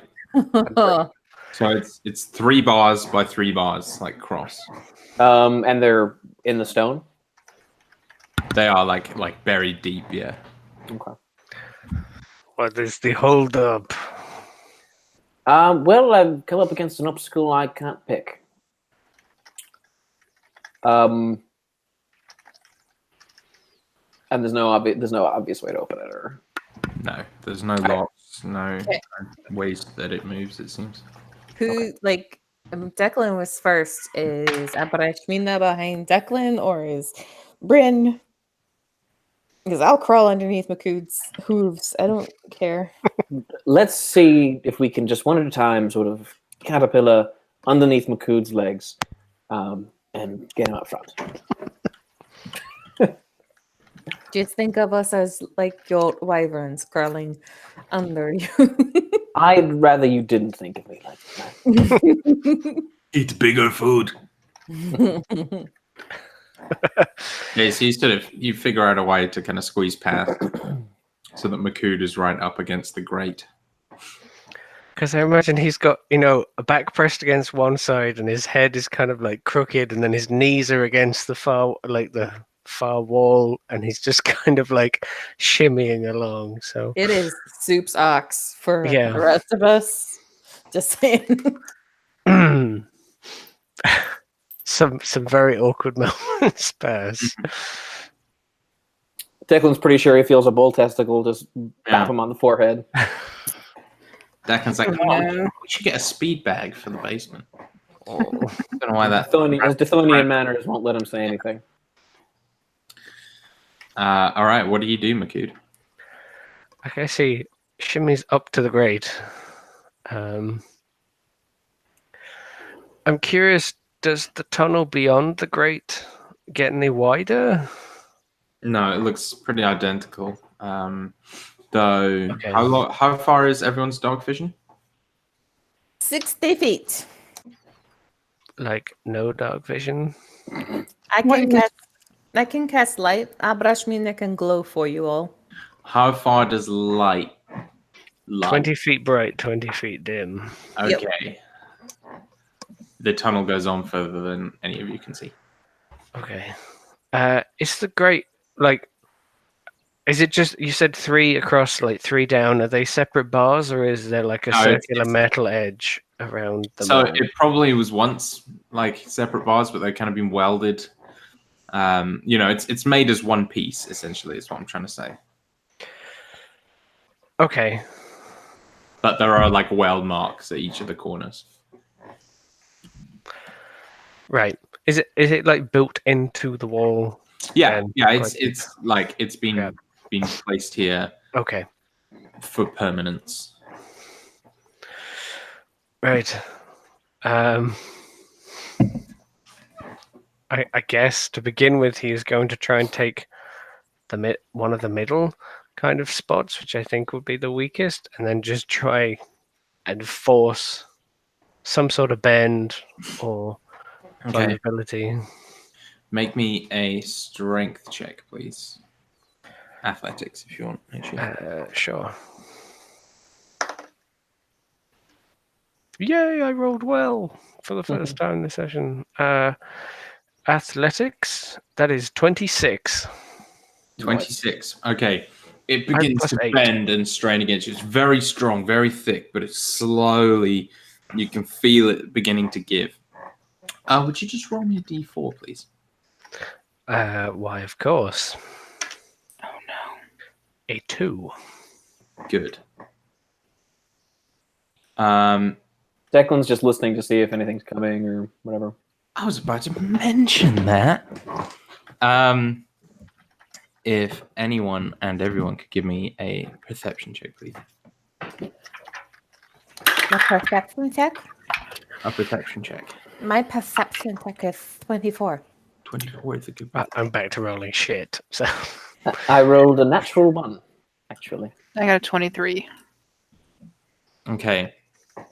Those of you who rolled above 17 begin to hear yet another cliche of traps.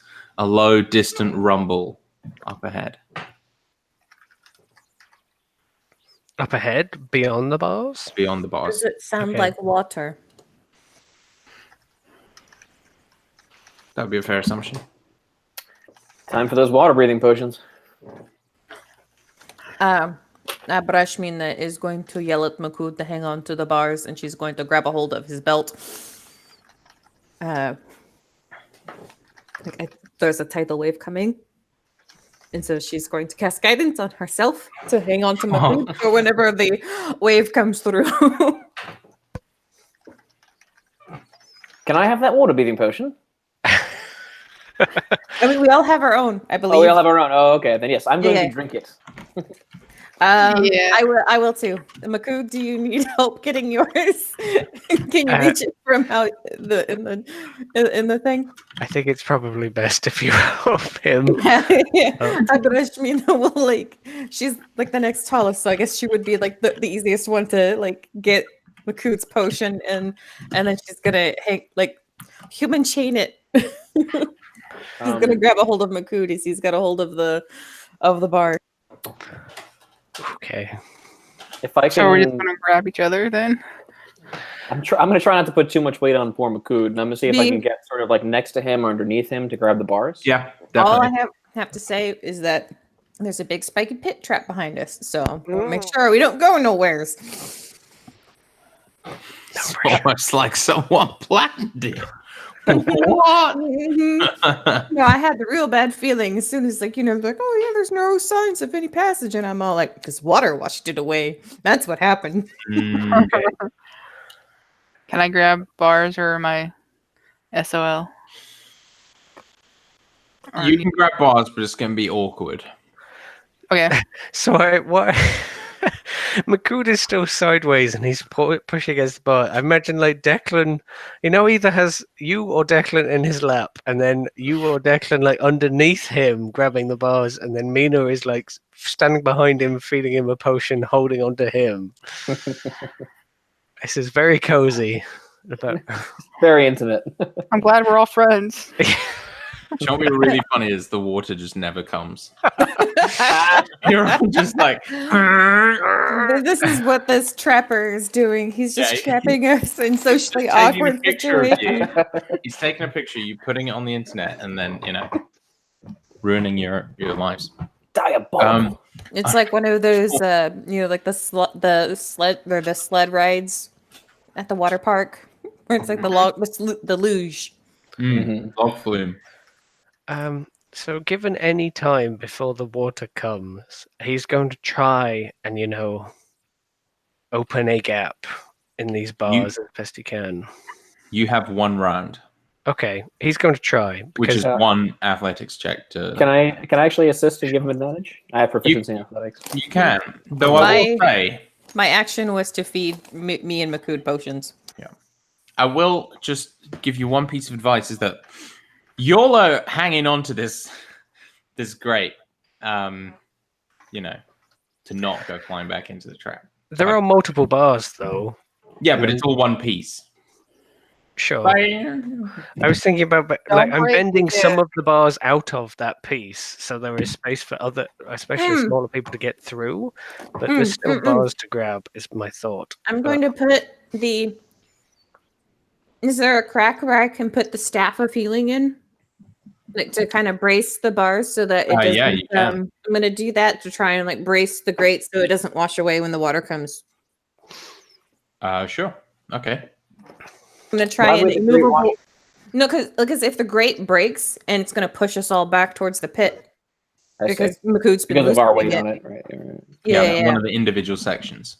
Yeah. So, but either way, I don't want the entire grate to fall and push us all back. And so I'm going to try and brace it so that because we can all breathe underwater. Drowning's not the problem. It's getting washed back into the pit traps. That's the problem. So I'm going to try. Yeah. But also, we have to get through the grate eventually before the Yeah. water. But once the water pressure stops trying to push us towards the pit, then we can do that. Okay. When we're all underwater, I just want to make sure that we can move somewhere and not be underwater is all. Mm-hmm. And I thought I could bust some of the inner bars without ruining the entire integrity, but we will see. Makood's going to push anyway. To try to at least give them space for the smaller humanoids to get through, maybe? So you're unlikely to be able to make enough space for them to get through, If Okay, not immediately, but that's his aim. there's 9 bars, in a 6x4 space. So the holes are small. It will eventually be possible, but you're not sure you can do it in one round. Sure. I would just like to point your attention to the fact I natural 20'd, making that a 28 athletics. Damn. Okay. It doesn't have to be a 1-round thing, but he is aiming to... It still wouldn't be, though. You're able to essentially bend this piece and snap part of it so that it bends right down and essentially opens up the space between 2 squares created by the grate. So you think 1 or 2 more of those, and you'd be able to get through, or one of the smaller peeps could get through, no problem. Cool. But the water comes crashing through. It smashes against the side of the corridor and charges towards you, with a pace born of high speed, due to a heavy incline that must just be out of your sight. Declan's going to do the best he can to cover his head from the impact. Good call. As the water hits, it is ice cold, and you feel your hot, all your limbs and everything seize up. Water shouldn't be this cold in a shower ever, but somehow this is. And I'm going to need you all to roll strength saving throws. Not athletics checks? Strength saving throws. You son of a bitch. Do I have advantage for how I set myself up? Yeah.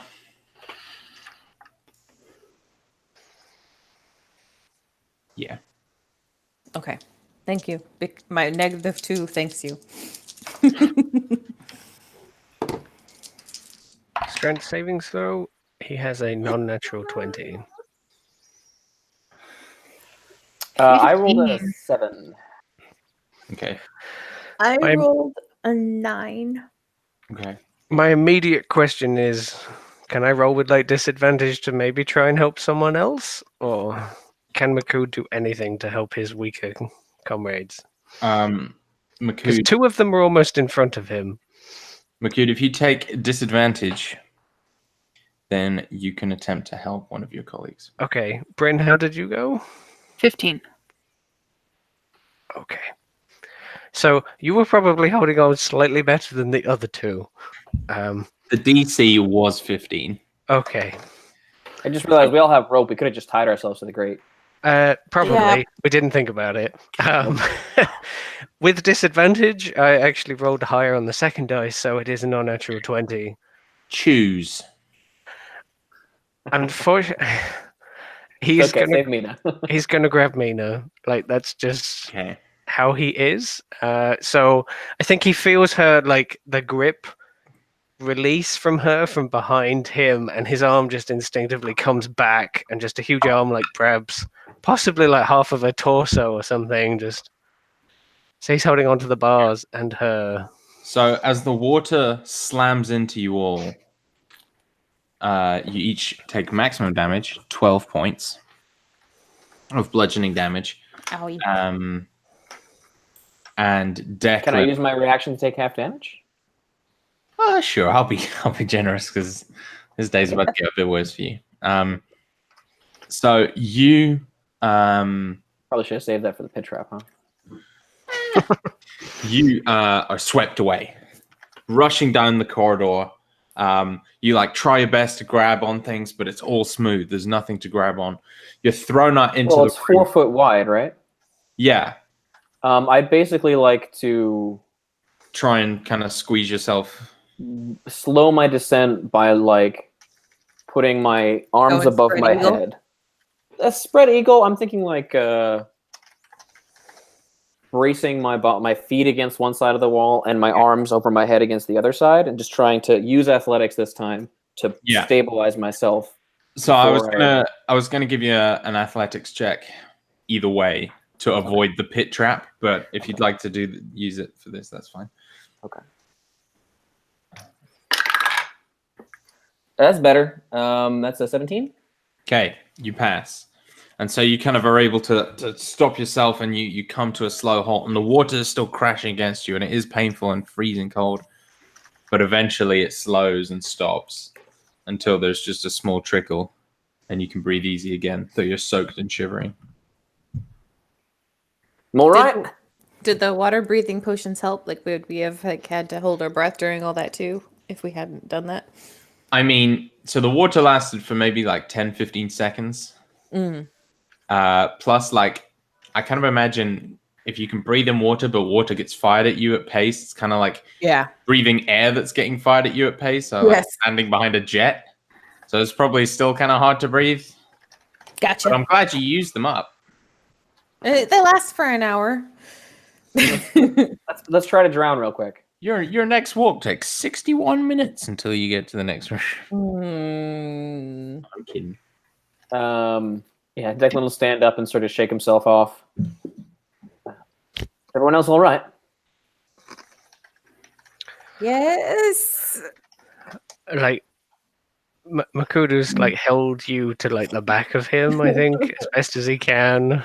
Like puts you down a little bit. He's like wedged in there. He should have had advantage anyway.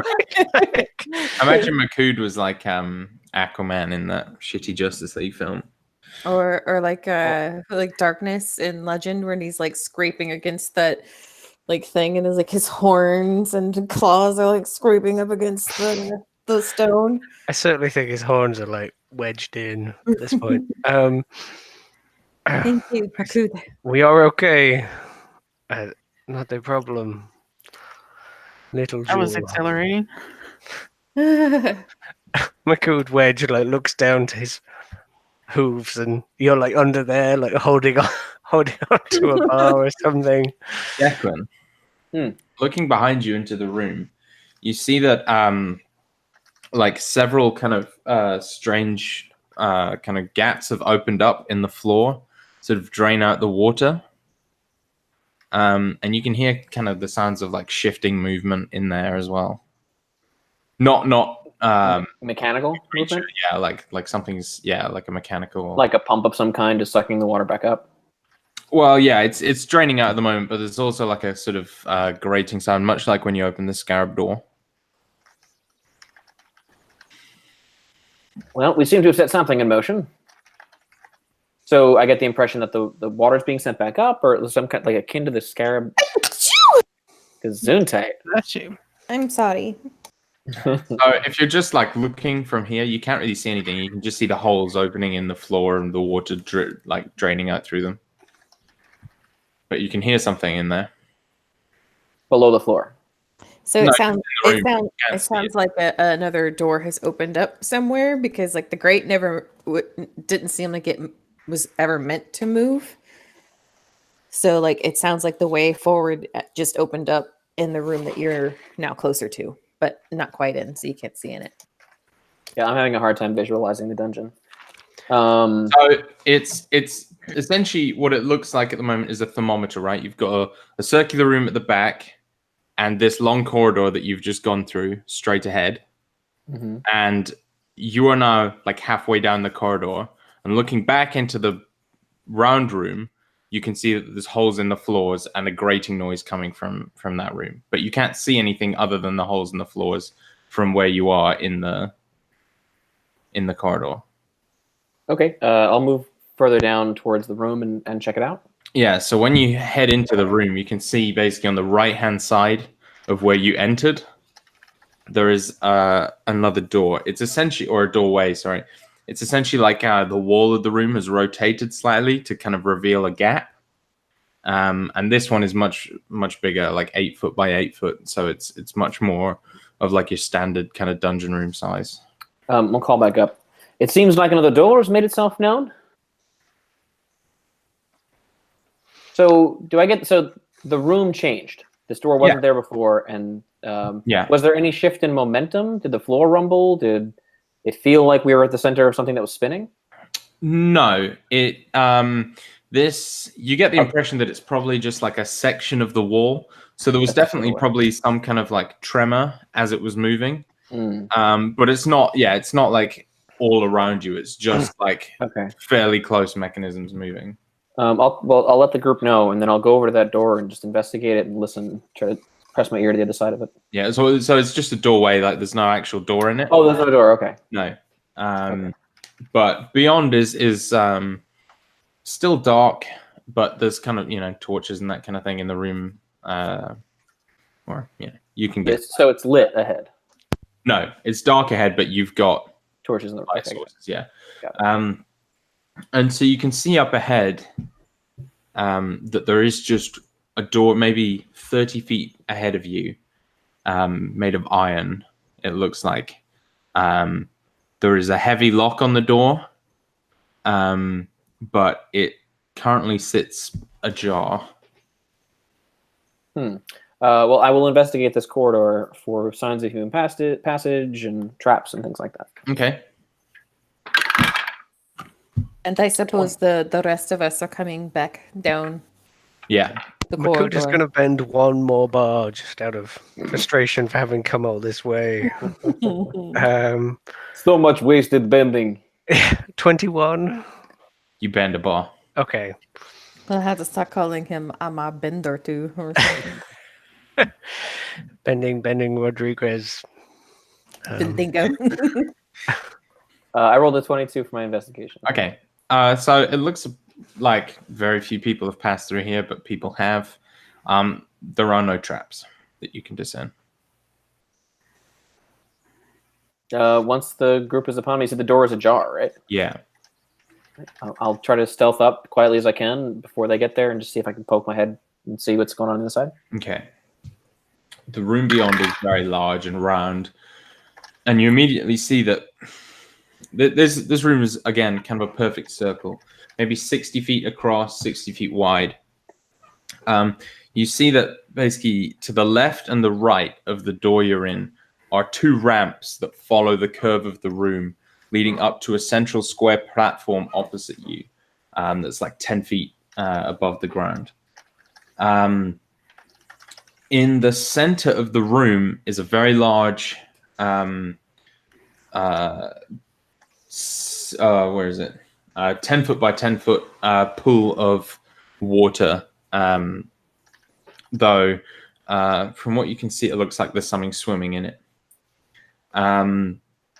Furthermore, above you, the ceiling appears to be canvassed, as though like the room is maybe taller, but there's sort of a canvas ceiling. Yeah, or fabric at the very least. Up on the platform are like a bunch of kind of like you see what looks like a bedroll and some like machinery, gears, that kind of thing. You see some like old bear traps kind of piled up. This is 60 feet away from you, so it's hard to make out great detail. There are torches and like lights around the room, but you also see a very strange figure currently sitting with his back to you, polishing something in his hand. He is a very weird creature to behold. He's maybe about 7 feet tall, though it's hard to tell that while he's sitting, but he is like extremely skinny, almost emaciated. He's wearing these grubby leathered clothes that are hanging off him, and his skin is extremely pale, and his hair is white, like so blonde it's white. I would describe him as human, though. Yeah, he's not got elven ears, and he doesn't have like the elven grace. He looks like a very weird kind of gangly human. And you can see from what he's polishing at one end, that's sort of poking out past his back, looks suspiciously like a giant crossbow. All right.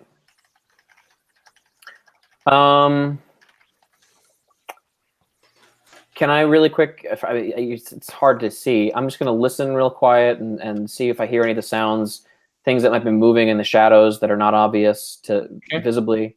Things like that. A perception check. 23. Okay. You don't think there's any mechanisms or other creatures in the room. The only thing is you do make note of the fish swimming in the pool, sort of darting about very quickly. And this man appears to be muttering to himself in kind of a high-pitched, hissing type voice. Can I hear his words? No, not quite. It sounds, you can sort of make out every other word, maybe. But it sounds like he's just speaking nonsense, like he's talking to the crossbow. Telling it how good it is and how nice and shiny it is and that sort of thing. Well, I'm waiting for the group to catch up. And once I see them behind me, I have an idea, but I don't know if I should do it. Is there anything around the guy that I can see? Does he have like a glass, like a goblet next to him, or a mug, or a drink, or anything like that? Or food? There's a water skin lying on the bedroll. Water skin on the bedroll. But nothing, like there's a few, like the things around him are mostly metal. There's like a couple wooden crates and like a few bear traps and that sort of thing. Where is he sitting? Is he on like the He's bottom sitting on floor? the platform, so like 60 feet straight ahead of you with his back to you. He's near the pond? No, so the pond's in the center of the room. On the platform, okay. And he's up on the platform. Can I use my insightful fighting against him and see if I can identify a weak spot? Okay.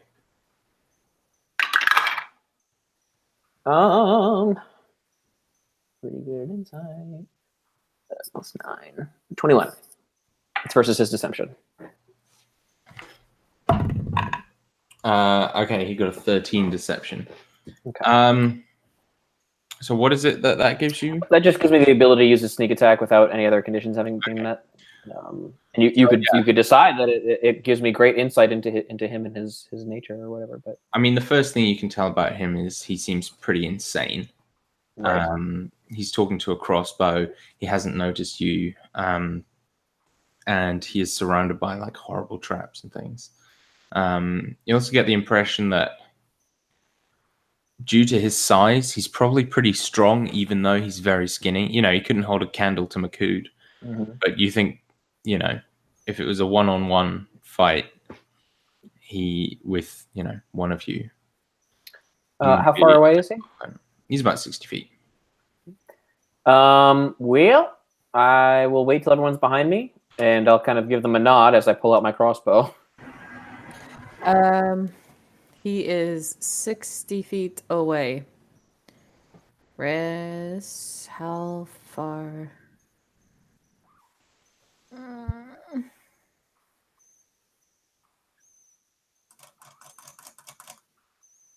Do I think I could get within 30 feet of the man without being noticed?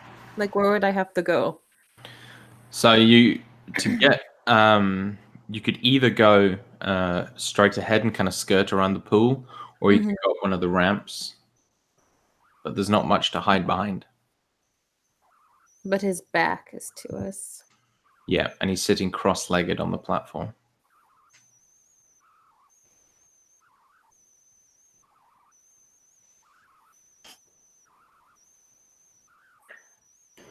Are you doing something?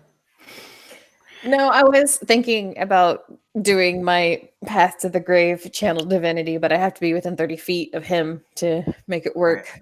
So I think I'll just hang on to that. Can I? You said my investigation of the room, so no obvious mechanical stuff going on. Can I like try to move a little closer to him and like check to see if there's traps along the paths that get to him? Yeah. Yeah, a stealth check just to. Sure. That's a 21 stealth. I'm afraid he crit. Ah! So, as you're walking, and you're doing a pretty good job of just kind of getting along the path, and you're keeping low, and you're kind of skirting up, and suddenly you see him just stop. His head just like cocks to one side, and then he just like in the weirdest kind of like Slender Man motion, he just like jumps up into a crouch position. Can I fire my thing at him? You can.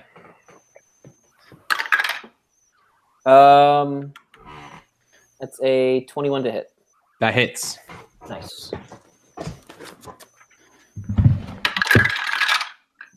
Let's see. That's a good roll. 11, 12, 13. 21 points of damage. 21 points.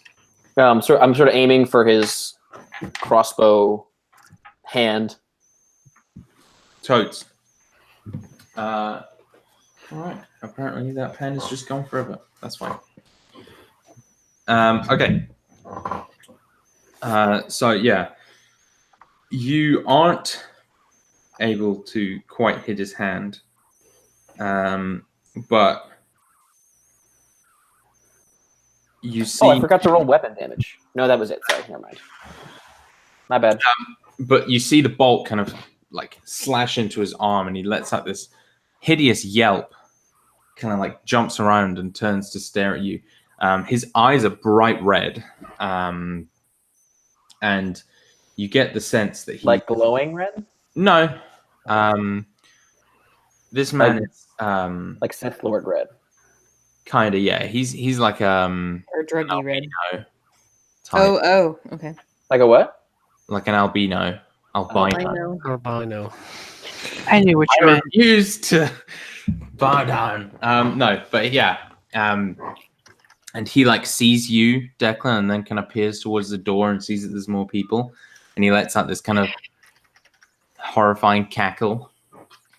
And you begin slowly like aiming the crossbow in your direction. Justice has come for you this day, Trapper. Prepare yourself to meet it. Ha ha! Please tell me he actually says that. Hell yeah. Dope. Love it. Inspiration. Thank you. And the Trapper will reply, I'm just glad I have someone for my playroom. And we'll fire. Insanely creepy. Can I get off a spell during this exchange or no? You can after he shoots. Oh, damn it. 17 to hit, Declan? Yes. So when he fires, you see rather too late that his crossbow is very abnormal. And there are two triggers, and he pulls them both at the same time. But a 16 to hit is the other one. Also hits. Dope. Dang it. I was going to cast Bane. So for that then, we'll have you take a total of 7 and 13 damage. I'll take half from 13 if I have the option. That's 2 attacks, so I don't know how that works. It'd be whatever one comes first. 7 came first. Okay. So that goes to 8 or whatever total. And yeah, you can cast your spell. Bryn and Makood can do something, and then we'll do initiative. Declan is at about half. Just. Oh, no, wait. Hold on. Bane. I have to be within 30 feet. So, guiding bolt then. Guiding bolt? Guiding bolt. Up the butt. I mean, I could, considering where he's at. That's an 18 to hit. 18 hits. Okay, that is 4d6. Let me get. Oh, D6. And the next hit against him will have advantage. That's going to be 15 points of radiant damage. As he goes psh, psh, psh, and is now glittering on top of being an albino. As he got glitter bombed by my guiding bolt. Nice. Can I get a wisdom save? Crit. Boom. Okay, well, he's just going to take half of this then. Have it. That's 2 crits this guy's done. Mhm.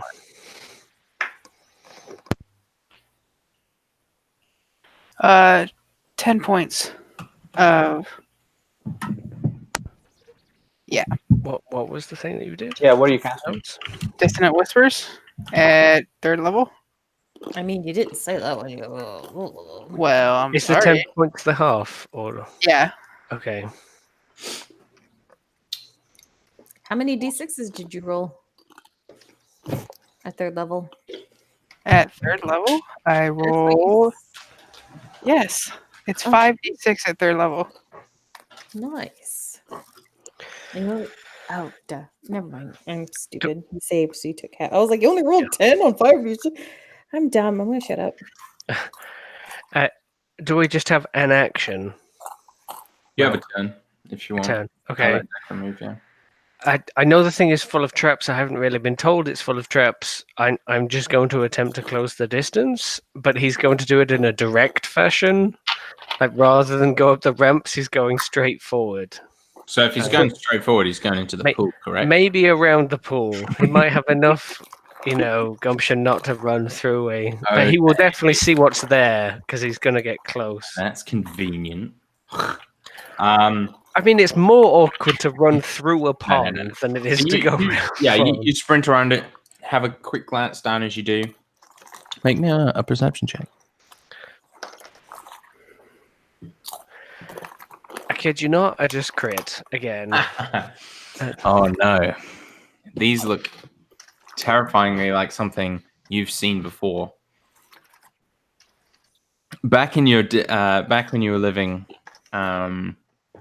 in your tribe, in the deserts there were these creatures that used to burrow in the sand, and this appears to be the water version of that. And you always called those things well, if you translated it into common, you would have called them sand piranhas. Okay.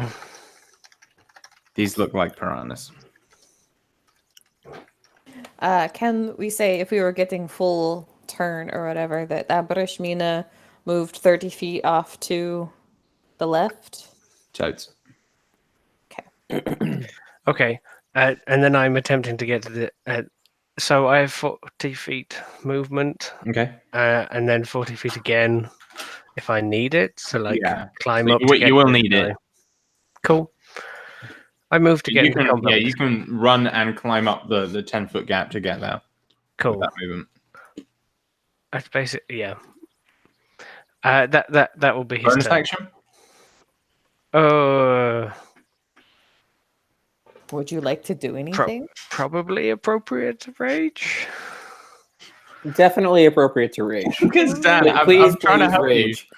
Because you always do your attacks and they go, God damn, I forgot to rage afterwards. Sure. I mean, he's called out the trapper. This is supposedly our enemy. And he has shot Declan quite heavily. Yeah. So, he'll there'll be a moment where, two meaty arms get up and over this ledge, and he just lifts his head to eye line with this guy, and then towers. Well, maybe not towers, but they're almost similar in height because he said he was super tall. Yeah. And I imagine as he's running, maybe the water whips up a little bit as he's running by. There's And a spray. there's a spray, and then some dirt in between the cracks of the tiles and stuff. Yeah. Oh, this room is filthy with just dust and grime in general. And he stands raging before him. letting a cow roar. All right, let's roll initiative, people. 11. Well. Can I just have 30 seconds and I will be right back? Yep. 13.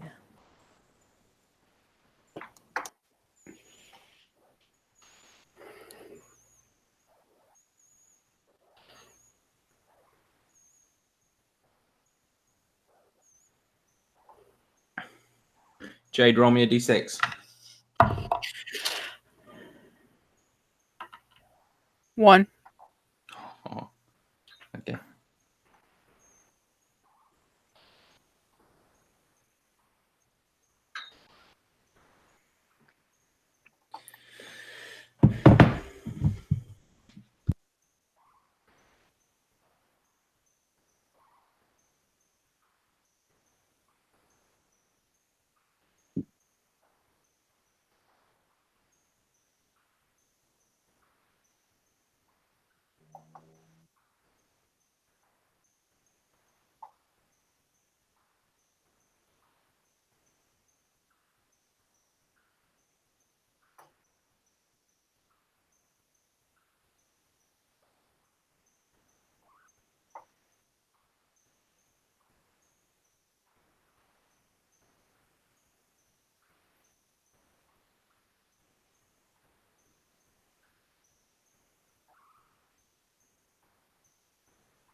So how about them bears? Oh, the bears. Oh, the bears. Stop bears, stop bears, stop bears, stop bears, stop bears.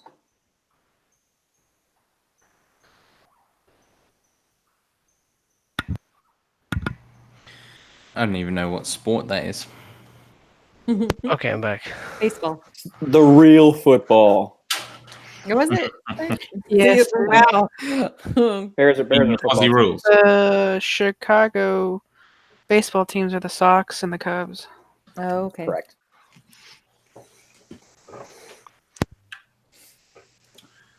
Oh, very well. Declan, you're up first. Woohoo! So I've still got my insightful fighting up on him. I can do perception now as a bonus action. Now that there's some light in the room from the people behind me, or I can do perception or investigation as a bonus action. So I'd like to do an investigation of the room to see if I can find any more traps. Okay. That's good. It's 29. All right. Glancing around, you cannot see any more traps around per se. You see the pool, and just as you're like, this looks safe, you look up, and you can see that with the reflection of the torch, like some of the areas of the canvas ceiling are kind of sagging a bit. You think there's liquid above you. I say, everybody back out. So the canvas sack is full of liquid of some kind. So it's stretched across, but in certain areas, it's just like hanging down slightly, and there's like definitely a liquid kind of. Can I see any kind of release for it? No.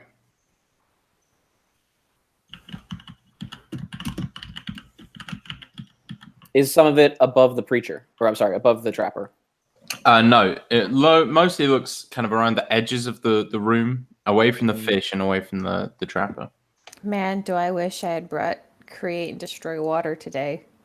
I don't think it's water. Oh god, that's where he's been going potty. Oh no, we're gonna get hit with his sniper jar. Okay.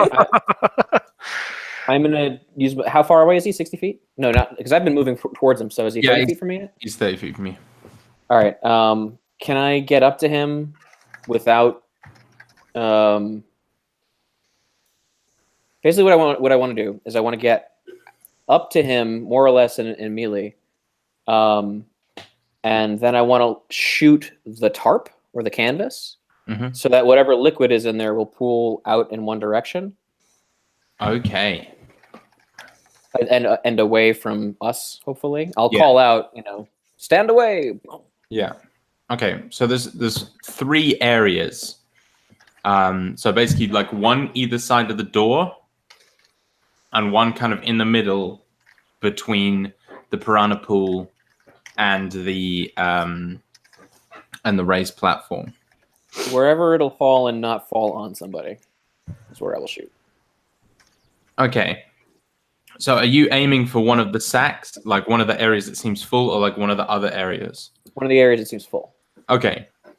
So the one furthest away from anyone would be the one on the right hand side as you're coming in the door you came in, because everyone else went left. So make me an attack roll.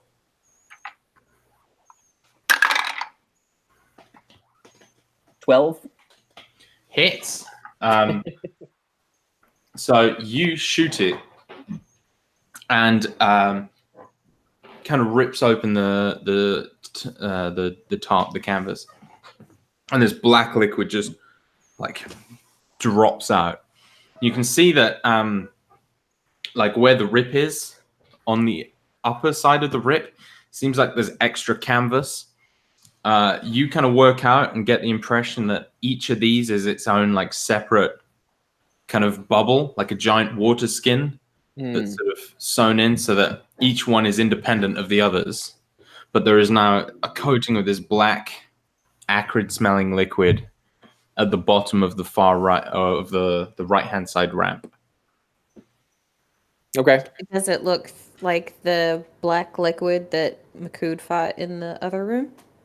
It doesn't. Okay, good. Can I identify what it is based on smell and look? You definitely see this every day. This is some kind of flammable oil. Okay. I will say that. See, what are you doing? Like, introducing slimes into a boss fight? Are you mad? It wouldn't have been me. Is that your turn then, Declan? Yes. Other than to engage with him. Okay. So he's got Makud in front of him, you coming up on the left.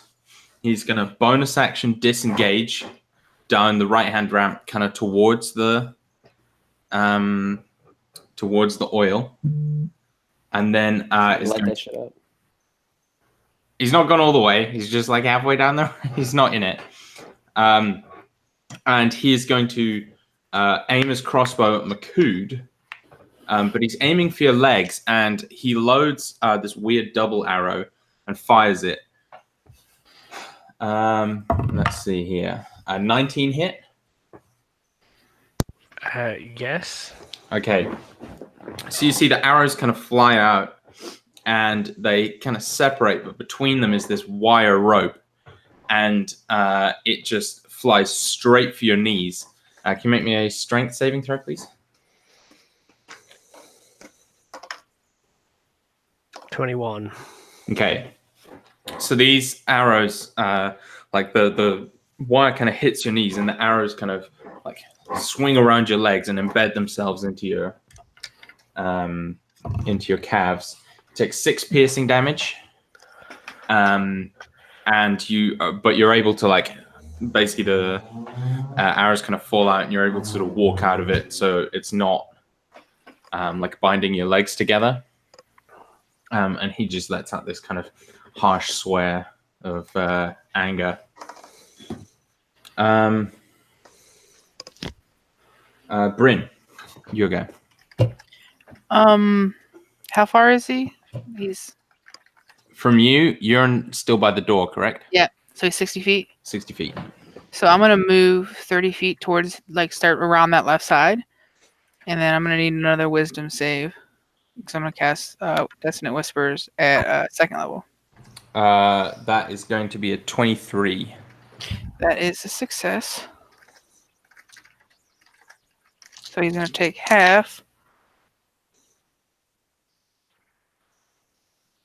of. Hold on a second.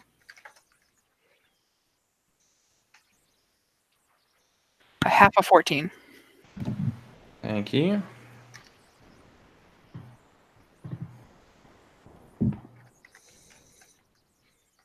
Okay. And with that, is that your turn? Yeah. So move at all? Yep. Average Mina then. Barashmina, so he has moved like directly opposite of where I'm at now. So he's 60 feet Pretty away much, from me yeah. again. Yeah. Yeah. Mother bitch. To get within 30 feet of him, I have to get closer to the pool. So I am. Aburashmina is going to use her action to what is it called? Activate her radiant soul, and so the spectral light wings will erupt from her back as like her eyes turn into like the glimmering night sky instead of like the basic white, and she's going to fly upwards 30 feet so she's above the pool. Yeah. That is her action. And then she is going to bonus action spiritual weapon. And Yeah. Noise. yeah. So she's flying up above and the starry sword appears in the air next to him because that has a range of 60 feet. And Ramiel is going to get a 25 to hit. Hits. And he is going to do 9 points of because Radiant Soul ups my. He's going to do 14 points of radiant damage. Spiritual weapons force damage, I believe. Oh, okay. Well then 9 force, 5 radiant. You're right. You're right. Not that I don't think it makes a large amount of difference, but just to mention. It might. Yeah. Might, You're right. maybe. I forget. It's okay. So yeah. Yeah. That is my action, my bonus, and my movement. How much damage was it? Sorry. It was 9 force damage, 5 radiant. Okay. Yeah, so he like squeals, like kind of like ducks low, his like long legs kind of stretching out in front of him. Makud. I rolled a certain dice, and you need to tell me who is closest to me right now, because I do The not know. person closest to you is Declan. Okay. You see a. I don't know. I don't know how insightful he is. Maybe. I mean, Declan? Declan's insightful. That's Very what I do. insightful. Do you want to roll an insight and just see? Sure. Sure. 20 something? Sure. You see what you might think is a slightly uncharacteristic amount of anger from Makud. Like he rages in a certain way, but only like when he's trying to protect his friends and things. And So, am I sensing bloodlust? yeah, some element of that on top of. I mean, he is raging normally as well, but you probably rolled well enough. There is something strange, and then he starts running for you, which is certainly strange. Can I get to him within 40 feet? Definitely, he is. Have you been obviously targeted by some kind of magic or something? Or That's up to you to decide. But You haven't seen any magic. okay. Makud is He coming for got you. hurt and got real mad. Do I break through? Because I rolled like a 21 or something. Did I break through the snare trap thing on my legs? Yeah, Or yeah, yeah. did I That was roll the them down? safe. Yeah. Okay, he like breaks from the wired arrows around his legs and comes charging at you. He is going to attempt to hit you. The Great. trapper like squeals in joy. Yeah. Yes. 19. Oh yeah. Yeah. Yeah. Yeah. That is a relatively low roll. That's 12 damage. Okay, I will have that 6. My reaction. Okay, and then there is the second attack coming. Great. I'm at 17 hit points. That is only a 15 on the dice, which is not great for That is me. my armor class. Oh shit! I roll again. 11 damage this time. Okay. I am going to die. Speaking of reactions, how does Declan and everyone else react to this? Abrishmina got an 18 on her insight. Does she? Well, so Yeah, you he's sense poisoned, right? not poisoned. You just sense there's something wrong with Makud. You know that he would never hurt his friends, and there's like this vindictive quality to his rage now. Like he wants to hurt rather than protect. Okay. Is Declan unconscious, or is it that was just? I am I'm at going- 6 hit points. Okay. Okay.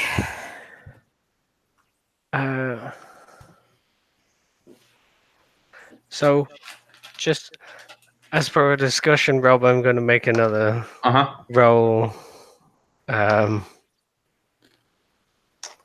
Yeah. I gave you a DC for it, correct? Yes, you did. So yeah, he strikes you twice heavily, and then you kind of see I don't know what the visual effects, the change in his posture, or something, and he kind of like, for a minute, he sort of stands there, just kind of like stunned, like wide-eyed, like,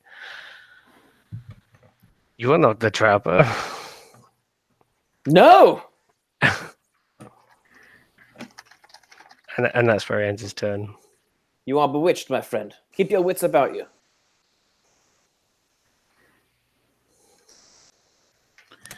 Do we have any idea what caused that to happen?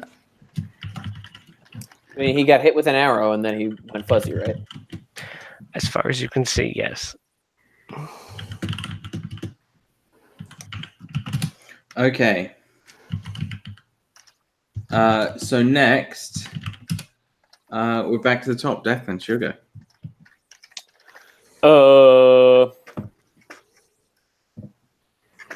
Let's see. Do I have a healing potion, maybe? Probably should have stocked up on those. You have a healing mushroom, I think. I do have a healing mushroom somewhere. Get them shrooms. I don't think I do, actually.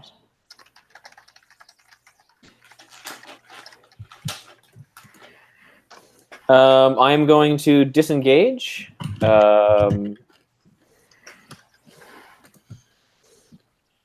mean, I'm not in melee currently with anybody, right? Apart from Makud. But no. Well, but Makud is good again. Control. I don't have to disengage from No, you don't. Yeah. Do you guys have ranged healing? Not prepared today. Yes. But the range on that is like 30 feet, right? 60 feet. 60 feet. I'll call out. I'm going to kind of face off against the trapper, and I'll call out, "Can anyone heal me?" I got you. All right. If I'm within range of Bryn, instead of fleeing, I am going to move towards the trapper and around him so that he's between me and Makud.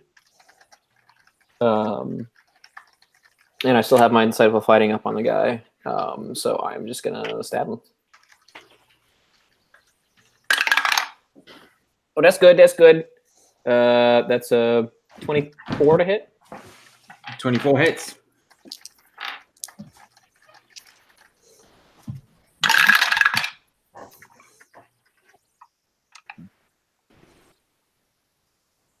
$20 points of damage.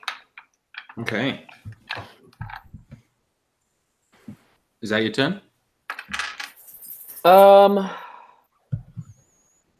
If I'm within melee with him, he has disadvantage with his crossbow, right? Yeah. But he can disengage. Ugh.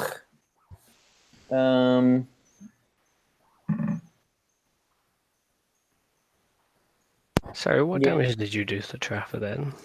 I did 20 points of damage. Then. 20. Nice.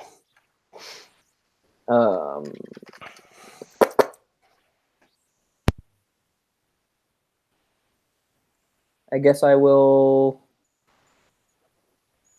stay where I am. All right. Get ready to die. Is there cover you can go for? Because there's like the platform. Is Well, I there mean, that's a cover? good question. Can I get behind cover? So he is on a ramp, so you could like drop down off the ramp, but then he's just like standing over you.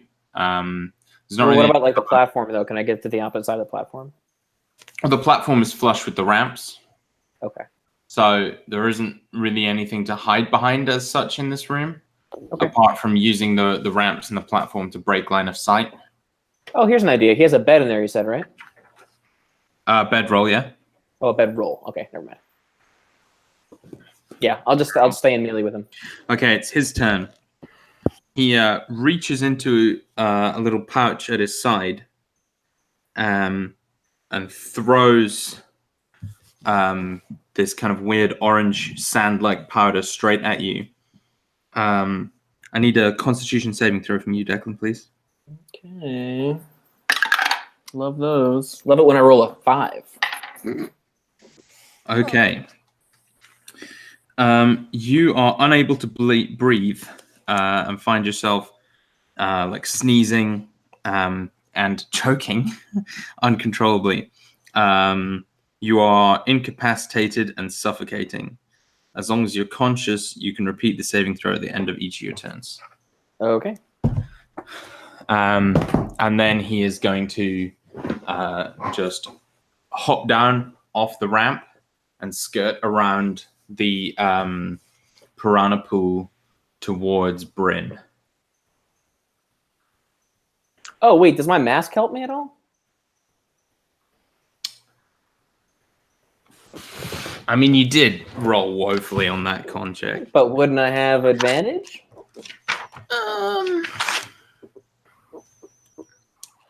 Oh, go on then. Ah, yes. Ooh. It's a little better. 16. I changed my mind about the advantage. No, okay, you like sneeze and cough a bit, but are fine. Okay. But he is still going Thank to you, disengage and Rob. run around. You are welcome. Basically, did it rob him of his reaction? Oh wait, no, he disengaged. Never mind. Yeah. Never mind. So he went down towards Bryn. So he's like what, maybe 15 feet from Abrashmina right now? Yeah, 15 Like to 20. flying Yeah. above? Yeah, okay. It's Bryn's turn, I think. Heal me. Well, Yeah, it is. I'll get there in a minute. Bryn's gonna close the distance and take a slash at him. Do it. And I'm gonna spend. So first, it's 22 to hit. All right, 22 hits. I'm gonna spend inspiration to do defensive flourish. Okay.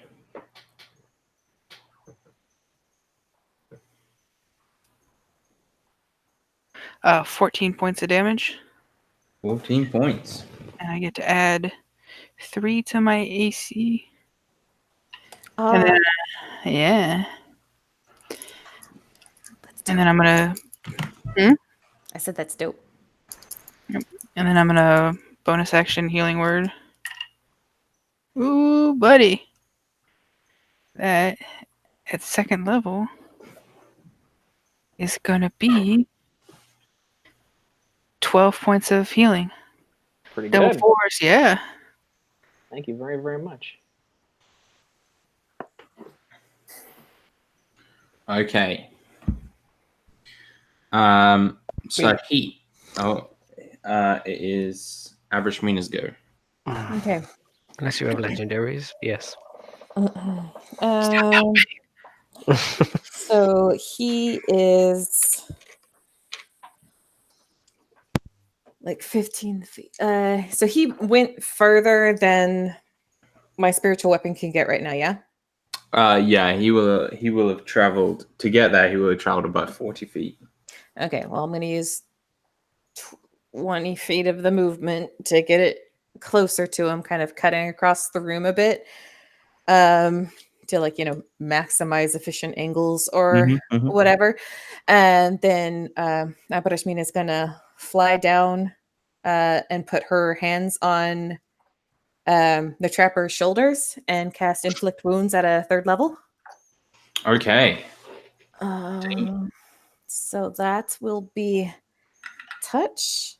Oh, which dice? This dice. Die.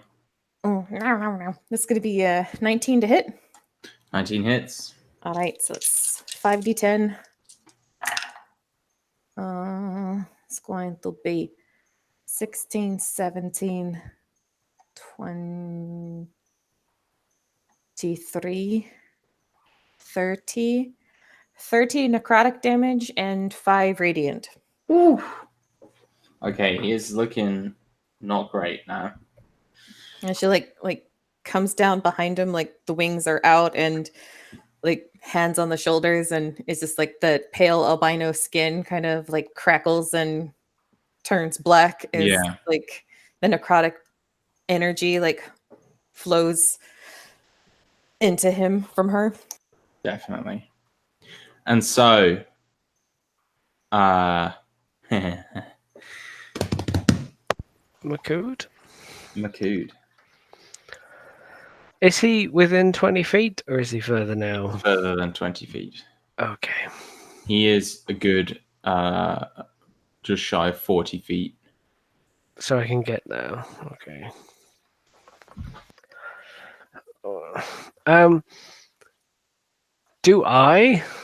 Does Makood remember that we wanted to take him alive or not? That's up for Makood's player to decide. Was that ever given, or am I just remembering that because it would be useful? Anyone remember ever saying that? It sounds like something Declan would say. What's going on? I'm sorry, I zoned out. Yes, Declan wanted to capture this guy to turn him over to the authorities as part of the grand opening for our inn. Yes. Yeah. Capturing him alive was capturing him alive. Okay. Yes, that was the idea. Makood has like been twisted and against his will, and he also rolled really poorly from my remembering. So he's going to charge the fuck out of this guy, and I'm going to apologize. Just know that this was a less gruesome fate than what he had planned for him. I'm going to run in, and because I feel like it, he's going to horn attack initially. Hell yes. So he runs up and hits for 24. 24 hits. And he's going to horn attack to like smash this guy from away from Brian and away from like Mina's grasp and the rest of it. 12 damage. Okay.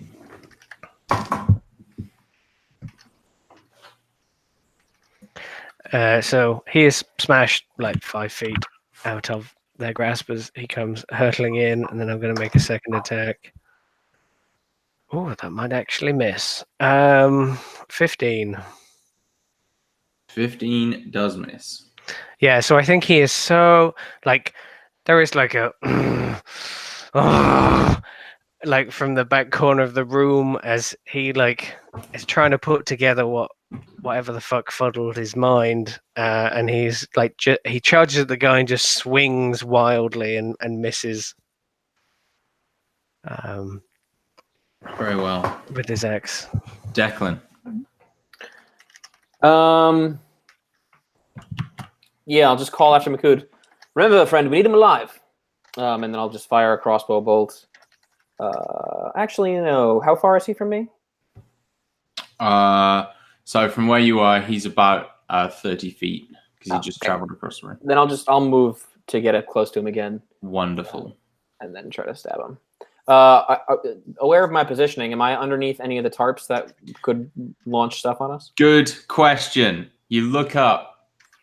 Everyone is under a tarp except you at the moment. Including him? including him. Okay. Then I will know what stay you're where I thinking. am. Do it. Do it. I will stay where I am, and I'll just You're try to cross the fine. boats. Do it. I'm not gonna spill acid all over you. No. You don't know what's acid. Whatever it is, it's not great. Unless it's healing potion, I'm not gonna shoot it. Which should be a great idea. Scribble that down for next time. Yeah. Yeah, I'll just take a shot and try to make it non-lethal. Okay. Oh, that's a natural one. But I'm gonna spend my inspiration and roll it again. Okay. I mean that is a non-lethal shot. Just if you're Yes, I agree. But the second one is a 21. that is a hit.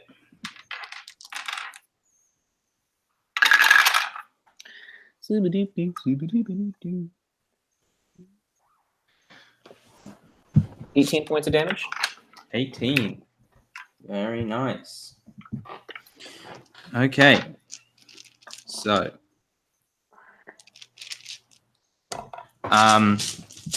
the trapper will disengage, rolling around the pool and like ducking out of the way. He's going to use his full movement to get up and basically press his back against the wall of the platform. So he's not up on the platform, he's just against it. He loads a bolt into his crossbow and like kind of swings the whole thing and strikes it against something on his belt. And you see a tiny flame just flare up on the bolt. And he fires it not at any of you, but at the top, all in above you, which bursts into a roaring flame as this oil on fire descends on Makud, Bryn, and Abrishmina. The three of you will roll me dexterity saving throws, please. No, which dice? Which dice? Which dice? Which dice? Die. Die. Ah. Oh, okay. 7. Fail. Do I have advantage because I'm flying? No, because it's above you. Does Bryn and Makud get advantage because I'm shielding? Because I'm No. flying. I rolled a 21. In dirty 20. Pass. Abrishmina, you take Abrishmina was Yeah. blocking you guys. yeah, post. Abrishmina, you take 26 fire damage. Everyone else should take 13. And the trapper cackles madly.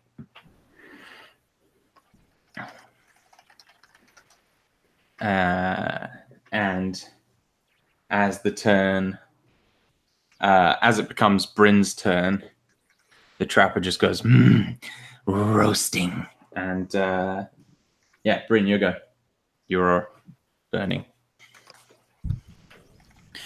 I'm gonna move towards the trapper and take 2 slices. Are you on fire currently, or I'm fine. you're fine? Okay, cool. I mean, she's saved. She would be fine. Is Abrishmina like mechanically on fire or just burned? Oh, you're just burned. Okay. So one is a miss, and the other one is that would be a 19. Hits. And I'm gonna expend a bardic inspiration. Can I do? It says that you can move them up to 5 feet. Can I kind of like spin him around and try to like slice across the back of his hamstrings to do kind of like an incapacitating move? I'll say sure because I gave Death an advantage on that. Sneezing and choking thing. All right.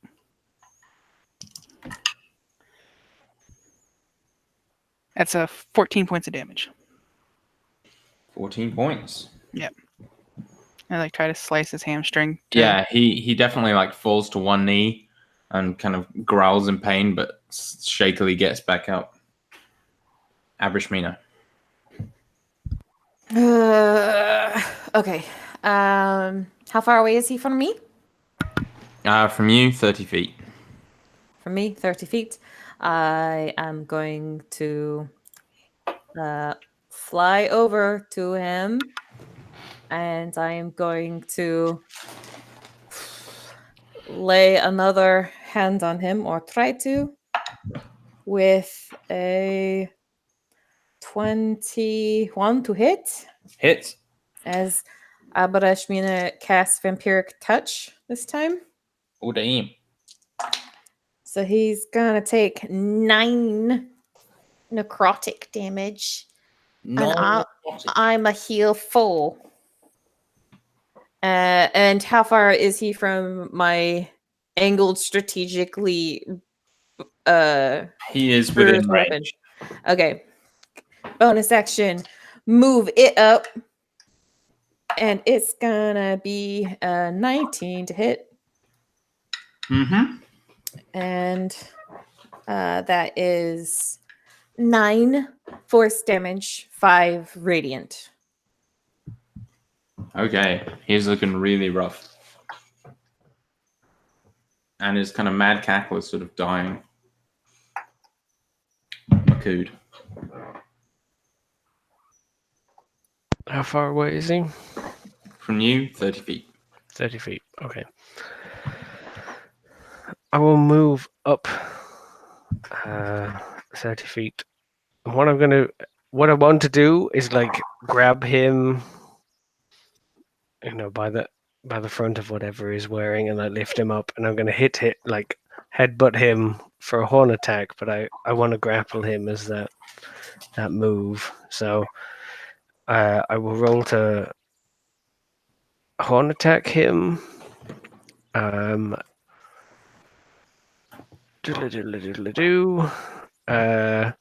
17.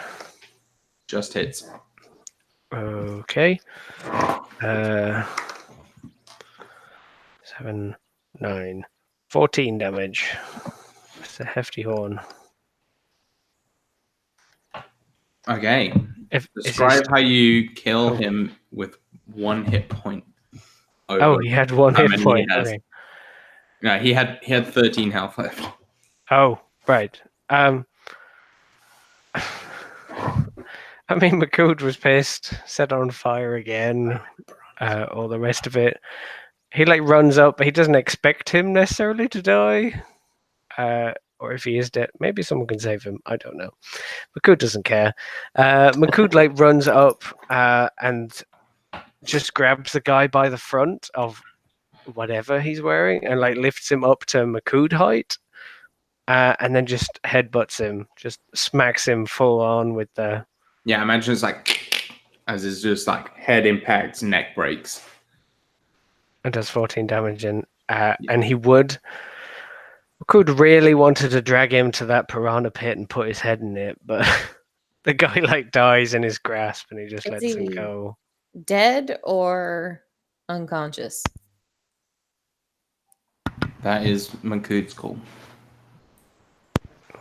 You just describe him breaking necks and stuff, but You can survive that. Not pleasantly, yes. I mean, you have magic and my stuff. auntie survived that. Your aunt? Mm-hmm. Interesting. She's a Did police she- officer, and she broke her neck in a training exercise. so she has, recover? Kurt Angle. Yeah, Okay. Kurt Angle broke his neck. Brock Lesnar, didn't he? Or is it? Didn't he break his back or Yeah, I something? think Brock Yeah, Lesnar it's broke back. his back. Okay, I rolled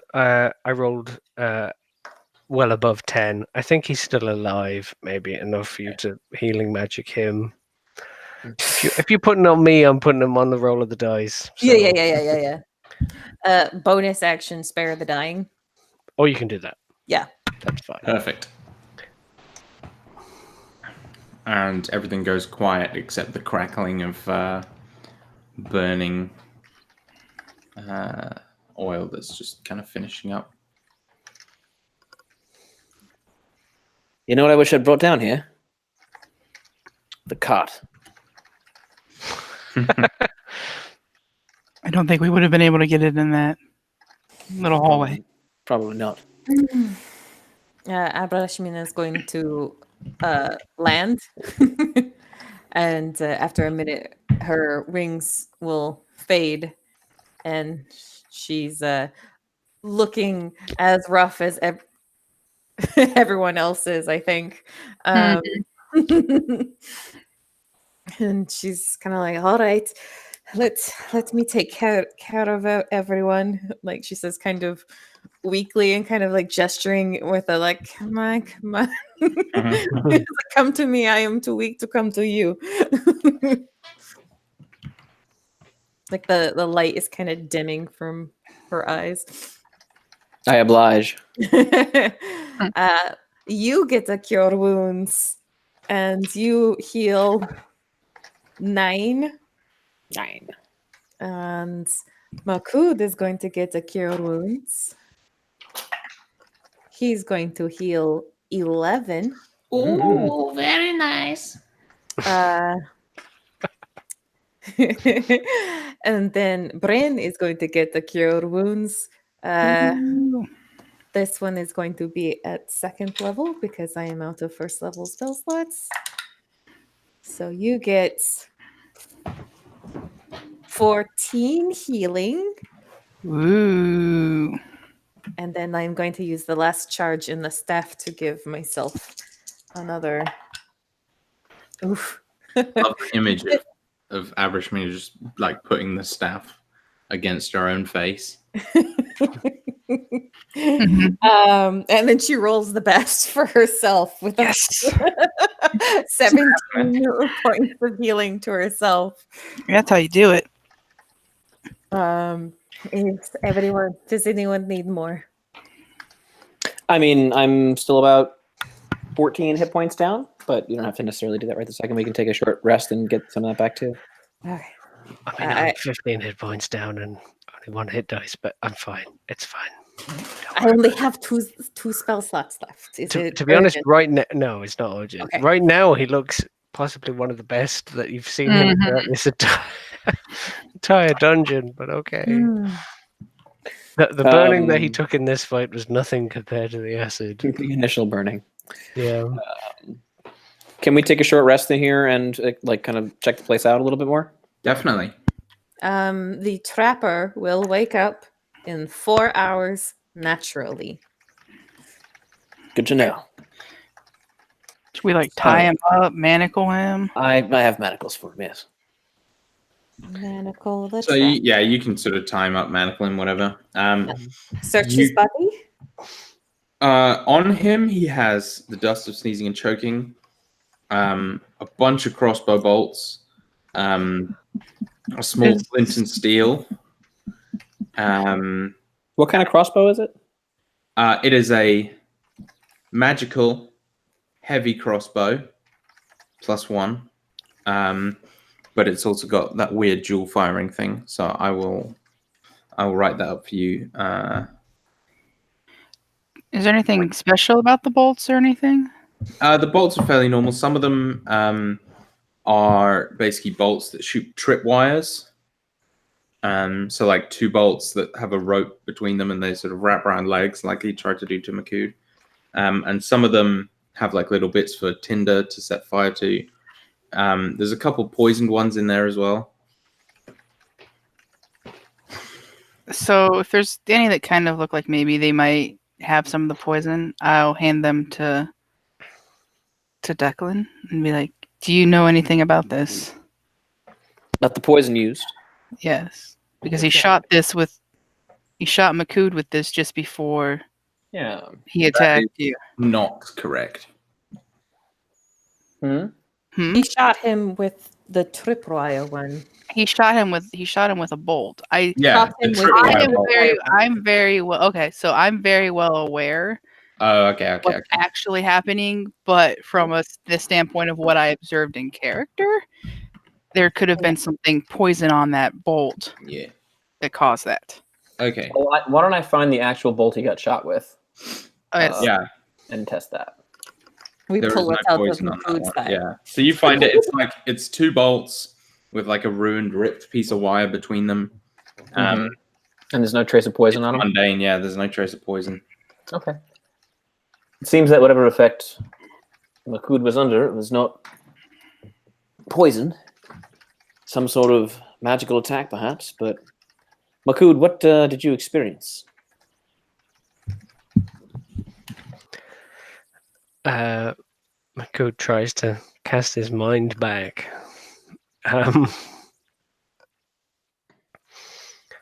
I remember pain and wanting to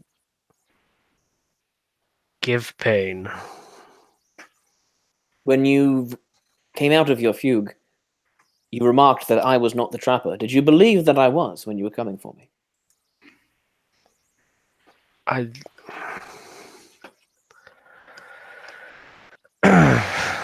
Or did you simply... Were you overcome with the desire to kill me? Or anyone? I think if there's anyone, I'd attack, kill, harm, deal pain to anyone. You did not believe that I was the trapper, though? No, I don't think you were the trapper. And he's like struggling. You see him Right. struggling, but like, I just thought you were enemy, other. I understand. Did you feel anything other than just a rage take you over? Was there some sort of blurring to your consciousness?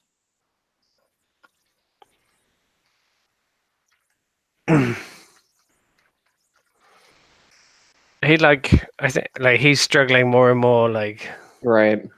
with what It's all right.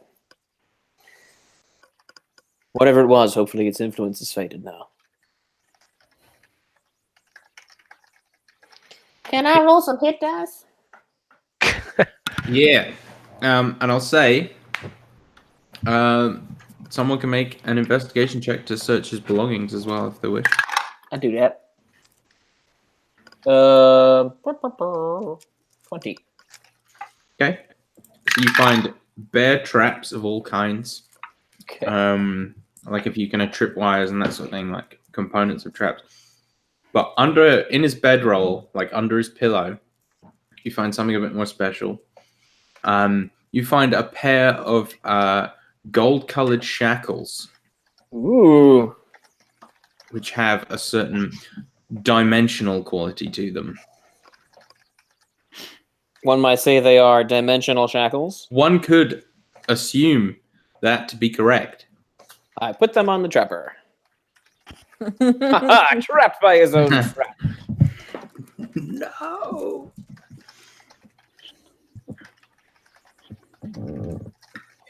He mentioned a playroom. He did. was this not the playroom? He did say, "Welcome to my playroom." Ah, All right. well, I don't need bear traps. I think I'll leave those here. There are no type of writings or anything like that in his belongings. No. No correspondence or things like that? No. No secret spots around the room that he could have hidden something like that? None that you can find. In the two little areas where like the bladders of liquid were burst, Yep.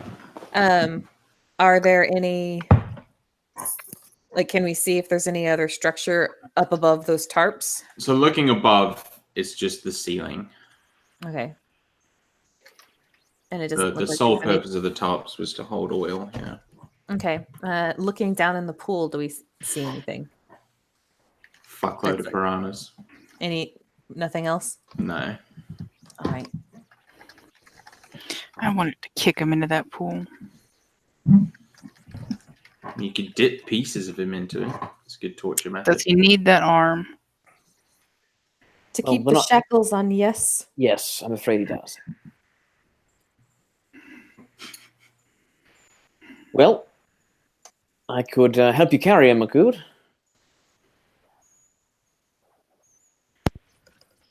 Makud kind of like, he's while you're like purposefully searching things, he's kind of like looking around a little bit lost, maybe. And I imagine, the things whipping around the room slightly kind of just come to a rest as everyone's talking. I have no problem carrying him. And he like grabs the guy and just like throws him over his shoulder. Okay. I was just offering to be polite, really. I didn't think Yeah. you needed my help. That's fine. So the other thing you notice is there is a door kind of hidden among the debris at the back of the room. And it's not locked, but when you open it, you find that there's a spiral staircase leading straight up. I will scout up the staircase, being very quiet. Okay. So you reach the top, and it brings you out into another sewer grate, or like a sort of water tunnel. But this one, you kind of come to the end, and you find that you are out just below the palace, on the sort of shore of the oasis, right at the southern tip of the town, of the city. Okay. So we're outside the city, near the palace, on the outside of the palace in the oasis. Yeah. So you're like just at the shore of the oasis. Like you're still, basically in the city. You're just like right at the edge of it. Is this where we believe the trapper is, or the preacher? So the preacher is like in the desert somewhere south of the oasis. Got it. But this could be pointed in that direction. Possibly. This takes us outside the city and in the direction of where the preacher is. It takes you south, yeah.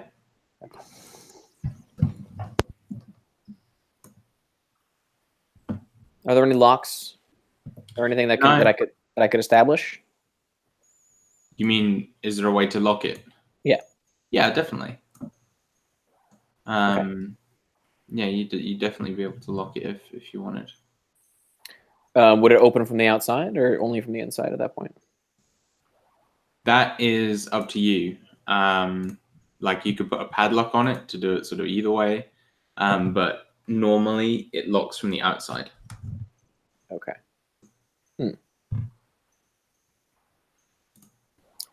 So if I go up outside through this hatch, I am sort of in an oasis, so not in the city. Yeah. So if you go out, so here's I'm just putting the map up on my overlay, so you can see like the oasis is this big blue bit, and the city is like right kind of. Oh, okay. So you're kind of at the section that's just like right next to the water. So you're not out of the city, you're just at the top of the oasis. Okay, so all the green and all the blue is the oasis? Yeah. Okay. The blue is water. The blue is water. The green is like the sort of like palms and foresty areas. Not foresty areas, but plant life around. Right. Gotcha. All right. The viable areas. Yeah. I'll go down and speak with Abrashmina and Makud and say, well, it seems there's a direct path back to the city that wouldn't require us to huff it back through the sewers, but do either of you know whether it's convenient for us to make our way back into the city from this point? Oh, where exactly does it come up? I described outside the palace, near the oasis. We'd have to go around the waterways towards like where the sluice gates from the palace run off. We wouldn't be able to get to the streets right away. Yes. Could be big voice in the sky. Am I correct in the understanding? Like that if we're correct. Okay. Would there be boatmen we could pay to ferry us? A little bit further south, we might have to hoof it, as you say, down a less populated area of the oasis. Yeah, so like there's loads of people with like fishing boats on the Oasis, so you could definitely like try and get I'm just thinking, just so Makud doesn't have to carry this fucker. yeah. All But the I way mean, back. you like the Oasis is south of you, the city is north of you. Right. So okay, I thought that maybe the waterways ran into the city or something. So it's more the waterways were originally more to bring Oasis water into the city, sort of thing. So You don't really transport people. yeah, Got it. All right. Well, So we're pretty close to the palace, right? yeah. yeah, you can see it. It's so you like look up and kind of behind you, and it's like hanging on a cliff over. So there's like an actual overhang. So the palace is kind of above the Oasis to some extent, casting a shadow over the water. Would it be unusual for a creature such as this to have that close of access to the palace? It doesn't seem like it is an access to the palace directly. He comes outside the walls of the palace. But it's still pretty close. It is remarkably close, yes. I'm just concerned that perhaps the preacher's activities are more sanctioned by this governing body than I'm Spot. comfortable with. Elves would not ally themselves with anyone other than an elf. That's correct. Like Abrashmina says quite firmly, they would not stoop. If they wanted to do something like this, they would do it openly. The only time they use cat's paws is when they are dealing with their own political intrigues. This man is targeting humans and not elves, so he's not an elven cat kitty paw. Is that I share your concern, Brynhild, but there's little proof of it, I'm afraid. All right, as long as we keep it in mind. Agreed. Well, back through the dungeon or walk around the walls?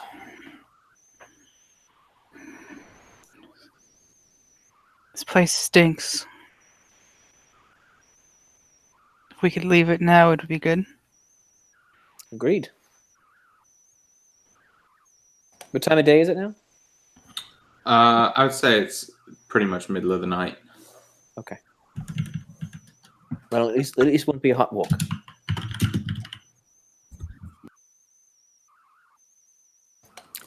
So just to clarify, we're going to make our way back to the inn, or do you want to go to Sharat and the Six Eyes?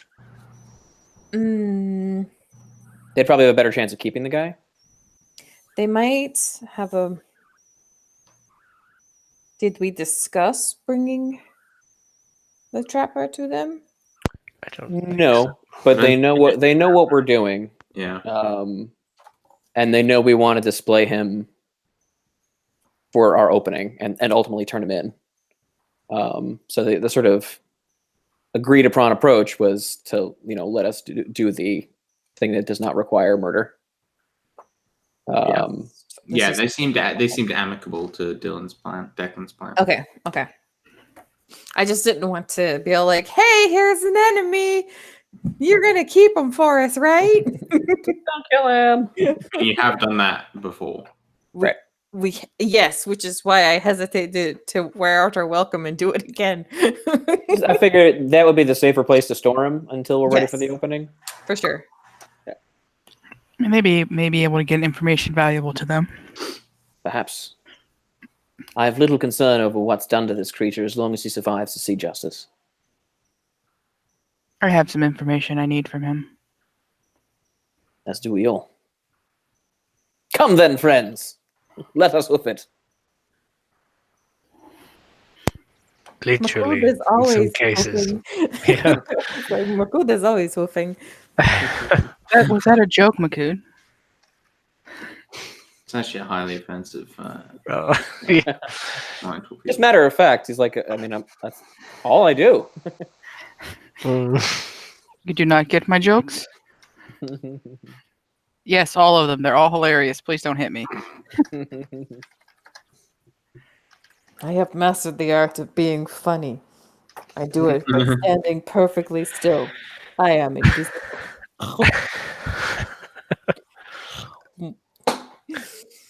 It would not go above me. I would catch it.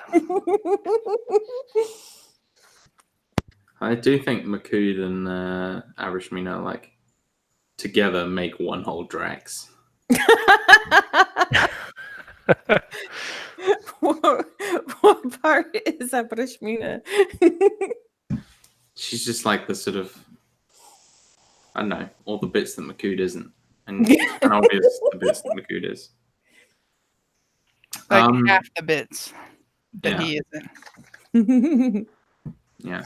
So we're gonna make our way back to the city and to the Six Eyes. Do we need to disguise this man in any way? This unconscious body we are carrying? That Do you have any burlap sacks? Can he be a sack of potatoes? Or other vegetables? Not sure, frankly, we have the means to disguise him, and even if we did, anyone who comes for this man to try to rescue him is someone acting outside the purview of the law. So we would have the right to stop them too. Mm-hmm. Okay. Plus, we want to be seen doing good. Here we are. Yes. Let us be seen doing good. Carrying a criminal into a butcher shop. An unconscious man into a butcher shop. It will not start any rumors at all. You say that, but like looking up at the sky, it's probably like 3 a.m. How many people are gonna see us? This is Maybe. very true. I did not consider this part of it, but I did, for a brief moment, have some Sweeney Todd going in my head. Would you like a meat pie? Oh, good. Oh, Mr. Todd, I'm so happy. I've got itchy. But I think before we go any further, I think that's where we'll end it tonight. You guys level up big time. Woo!